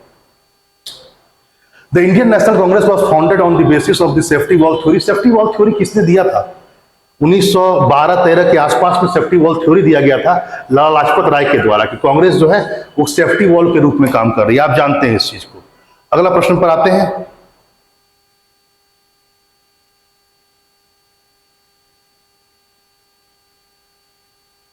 किस सेशन में क्या कहता है कांग्रेस ने फंडामेंटल राइट्स को पास किया था? पता है आपको, 1931 कराची सेशन। सरदार वल्लभ भाई पटेल इस सेशन के अध्यक्ष थे, आपको पता हो। ठीक है, तो कराची सेशन होगा इसका उत्तर। ए उत्तर सही है। ये तो हम लोगों ने 79 पढ़ ही लिया कि सभी कारण थे, ऑल ऑफ दीज। ठीक है, और हमने ये भी पढ़ लिया कि अच्छा हाँ, एक क्वेश्चन यहां पर ये है, ये जरा इसको देखा जाए। माना जाता है कि गांधी जी को मर्डर करने की एक योजना थी। 1917 के आसपास का चंपारण का समय था, और उनके खाने में जहर दिया गया था। किसने बचाया था? तो इसका उत्तर होगा बी, बख्त मियां जो थे, बकत मियां, उन्होंने बचाया था। तो बकत मियां सही है, बी उत्तर इसका सही है। बाकी आपने देख लिया, ये सारा आपको हो चुका है, एक तरह से कहा जाए तो आपने ये सारा कर लिया था। आप लोगों का ये हो चुका है मैथ और साइंस। अब हम लोग अगले प्रश्न पर आते हैं। हम लोग का अब आगे आएगा 120 से 21 से।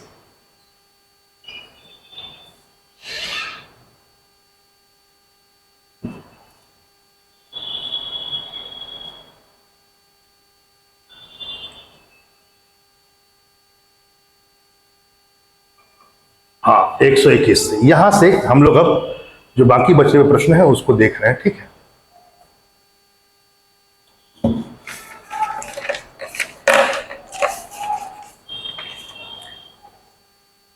क्वेश्चन है हम लोग का कि what is the name of the deep sea some basically submersible that imploded during the underwater voyages to the Titanic वीकेजेस?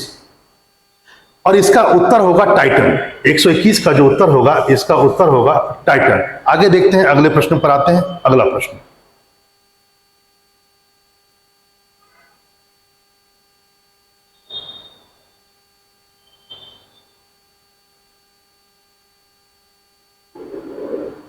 इसमें पूछा गया है कि कुछ मिलाने के लिए आपको दिया गया है। तो यहां से आप देख सकते हैं कि ये जो बिरिट है, बिरिट बेसिकली एक टाइप ऑफ हैट होता है।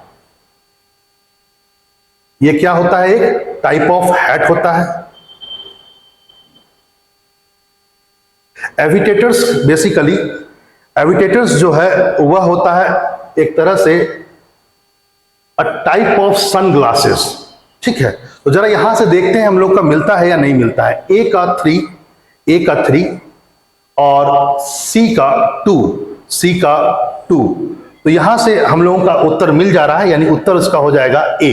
तो ध्यान से आप लोग मिला लेंगे, बाकी उत्तर इसका हो जाएगा ए। चलिए अब हम लोग अगले प्रश्न पर आते हैं, देखते हैं अगला प्रश्न।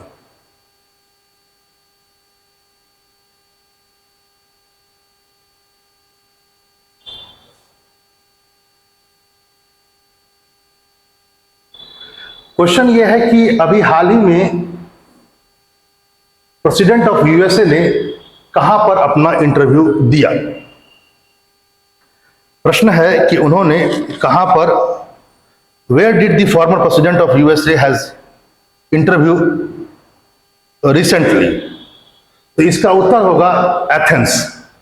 ठीक है, फॉर्मर प्रेसिडेंट यानी बराक ओबामा ने अभी हाल ही में एक इंटरव्यू दिया था, क्योंकि यहां पर फॉर्मर प्रेसिडेंट है, कहीं ऐसा ना हो कि प्रेसिडेंट मार दीजिएगा और आप खोज रहे होंगे कि कहां पर है वो देश जहां पर उन्होंने जाकर भाषण दिया अभी हाल में। तो ये बेसिकली बराक ओबामा के बारे में बोला जा रहा है। आगे आइए, अगले प्रश्न पर आते हैं।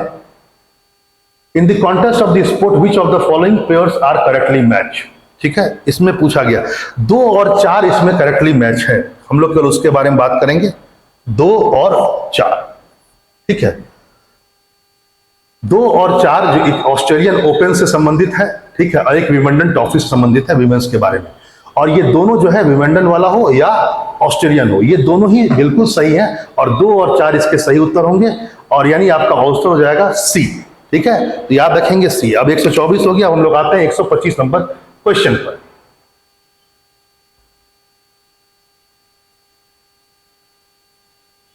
कहा जा रहा है कि मिनिस्ट्री ऑफ होम अफेयर गृह मंत्रालय ने अभी हाल ही में मातृभाषा सर्वे करवाया था, और इसमें कितने भाषाओं को मातृभाषा सर्वे में इंक्लूड किया गया था, यही प्रश्न है। 576 इसके उत्तर होंगे, बिल्कुल सही। ठीक है, अगला आते हैं अगले क्वेश्चन पर।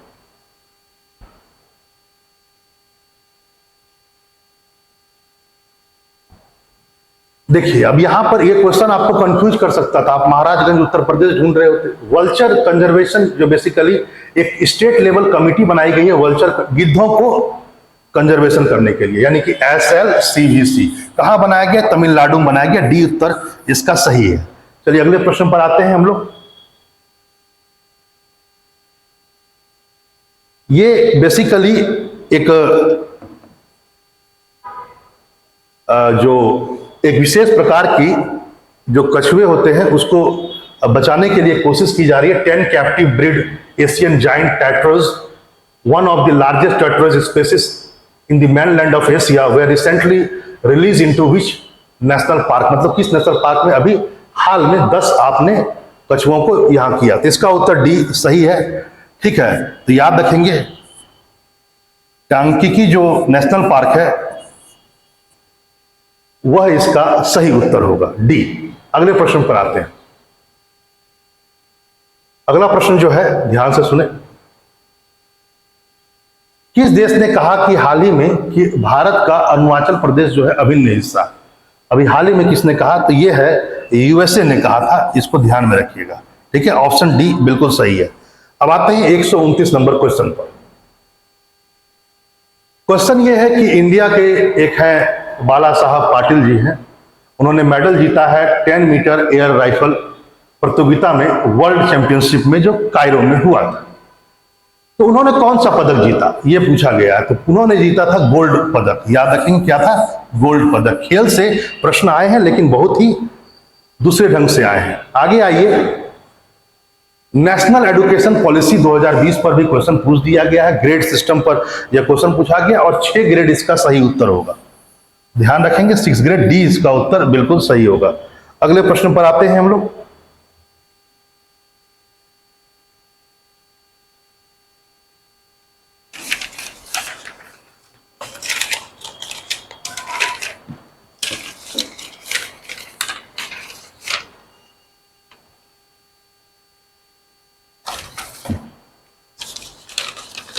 एक मिनट।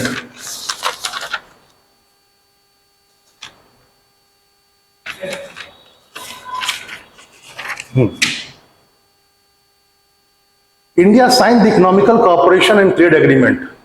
भारत ने अभी हाल ही में एक किसी के साथ, किस देश के साथ में economical cooperation and trade agreement sign किया है? तो इसका उत्तर होगा ए, ऑस्ट्रेलिया। ठीक है, याद रखेंगे इसका उत्तर क्या होगा, ऑस्ट्रेलिया के साथ भारत ने भी हाल ही में इसको साइन किया। चलिए अगले प्रश्न पर आते हैं हम लोग। देखिए ये बहुत ही एक तरह से कहा जाए करंट में ऐसे क्वेश्चन जल्दी पूछे नहीं जाते हैं, लेकिन पूछा यह गया है कि द प्लेन लैंग्वेज एक्ट लाया गया है, जहां पर यह कहा गया, एक कंट्री है जिसने कहा है कि रिसेंटली विच एक्ट है ना, require government officer to use simple and easy understandable language, मतलब ऐसा अंग्रेजी का प्रयोग कीजिए जो सब समझ सके। इसके लिए द प्लेन लैंग्वेज एक्ट लाया। किस देश ने यह एक्ट लाया है? तो इसका उत्तर होगा बी, न्यूजीलैंड ने इसको लाया था। ठीक है, इसका उत्तर हो जाएगा बी। अगले प्रश्न पर हम लोग आते हैं, 133 नंबर क्वेश्चन। एक फॉसिल्स मिला है और ये फॉसिल्स पर क्वेश्चन है, टिलियार्ड डिम्बी। टिलियार्ड डिम्बी जो फॉसिल्स है, जो डिस्कवर किया गया है, वो कहां पर किया गया? अभी हाल ही में इससे संबंधित एक प्रश्न है और यह है एक रसिया से किया गया है और यह विश्व का पहला ऐसा प्लांट पॉलिनेटर है जिसकी खोज की गई है, याद रखेंगे, फॉसिल्स के रूप में। चलिए अगले प्रश्न पर आते हैं, रसिया इसका उत्तर है, याद रखेंगे। अगले प्रश्न पर आते हैं, 132 हो चुका है, 134वें नंबर पर लिस्बन डिक्लेरेशन पर भी प्रश्न आया है और लिस्बन डिक्लेरेशन किसके लिए है? तो जान लीजिएगा, ये ओशियन पर है। ये डिक्लेरेशन जो है ये ओशियन संबंधित है, लिस्बन डिक्लेरेशन। ठीक है, चलिए अगले प्रश्न पर आते हैं हम लोग।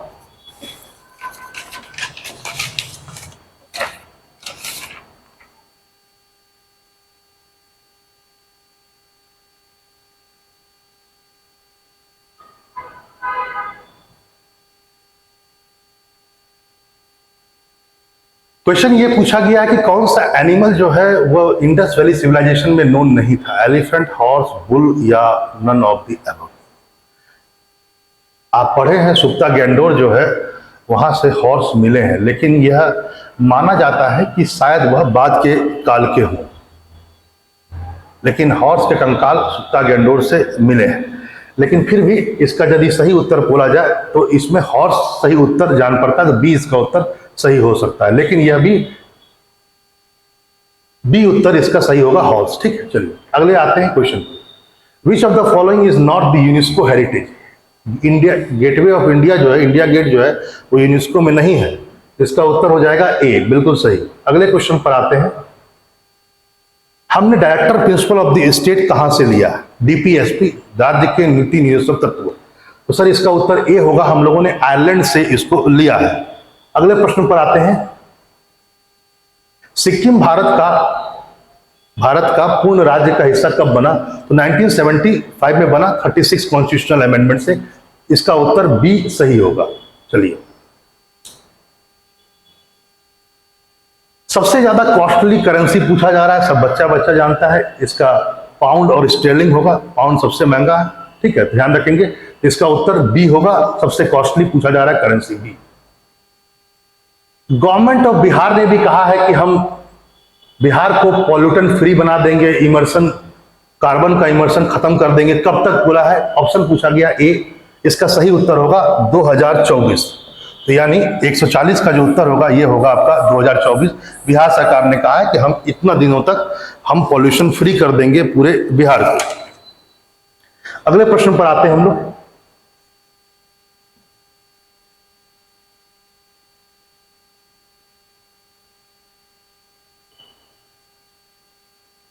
एक चर्चा में रहा था एक शिप वर्क टूरिज्म, और यह किससे संबंधित है? तो यह संबंधित है of the coast of Goa. ठीक है, तो इसका याद रखेंगे, इसका उत्तर डी होगा, गोवा से संबंधित है ये। चलिए अगले प्रश्न पर आते हैं हम लोग। G20 पर भी एक क्वेश्चन आ गया है, ध्यान रखें इसको, और इसमें पूछा गया है कि क्या है G20। Around 85% of global GDP G20 के पास में है, बिल्कुल सही बात है, 85% जीडीपी है इसका। दूसरा पूछा गया अबाउट 50% ऑफ ग्लोबल ट्रेड, ये नहीं है, ये गलत है। अबाउट 2/3 ऑफ इंडियन पॉपुलेशन, बिल्कुल सही है, 2/3 ऑफ पॉपुलेशन। तो 1 और 3 बिल्कुल सही है। इसका उत्तर हो जाएगा 1 एंड 3, 1 और 3, यानी ओनली 1 ए सही, ओनली 1 एंड 3 सही। ठीक है, ध्यान रखेंगे इसको। यानी ये 142 था, अब आते हैं हम लोग 143 पर।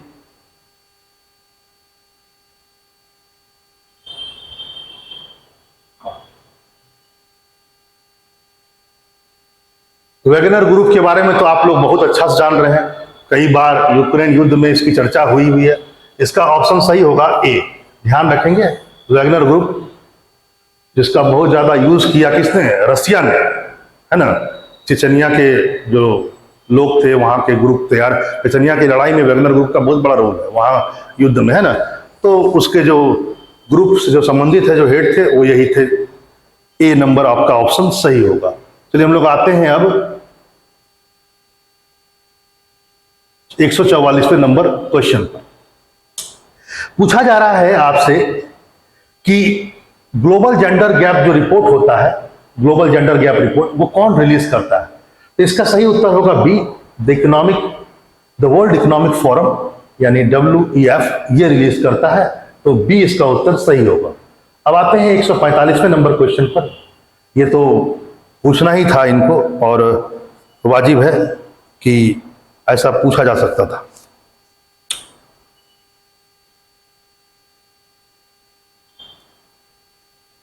पूछा गया है कि इसमें से कौन सा एक करेक्ट है। तो हम लोग नीचे आते हैं और करेक्ट को ही पढ़ लेते हैं।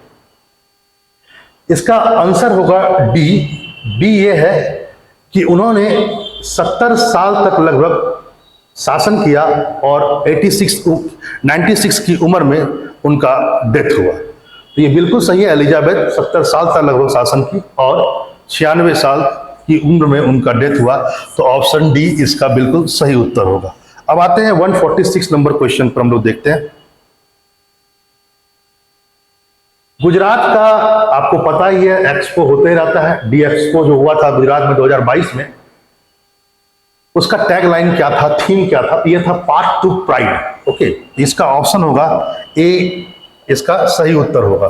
ठीक है, पाथ टू प्राइड। ध्यान रखेंगे इसको। आगे चलते हैं, डेफ एक्सपो हुआ था। अगले प्रश्न पर आते हैं। अगला प्रश्न, the 3-day celebration of the थंगिंड गुट festival celebrated in which country. थंग इन यूट फेस्टिवल जो होता है वह 3 दिनों का होता है, करंट अफेयर से था। और यह कहां मनाया जाता है? ये म्यांमार में मनाया जाता है। ध्यान रखें, करंट अफेयर में सर आपको जरूर पढ़ाए होंगे। आगे देखते हैं, अगला क्वेश्चन है, ध्यान से देखेंगे। Consider the following statement regarding the white house. सभी पूछ दिया व्हाइट हाउस के बारे में, पूरा का पूरा है, ऐसे कहीं होता है। देखिए, address of the white house in 1800 Pennsylvania Avenue. 1800 नहीं है सर, 1600 है। ठीक है, तो इसको याद रखेंगे, 1600 होगा।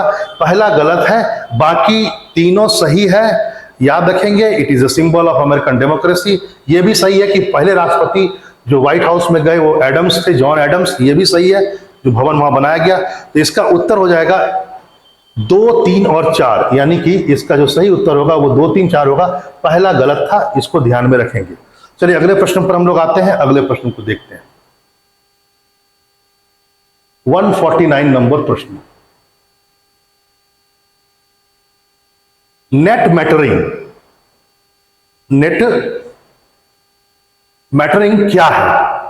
इसका उत्तर बी सही है। अब billing mechanism for solar energy by the consumer for the electricity they added to the grid. Grid में जो इलेक्ट्रिसिटी लगता है उसका बिलिंग से संबंधित था। यह बिल्कुल बी सही होगा इसका उत्तर 149 का। आते हैं 150 नंबर क्वेश्चन पर।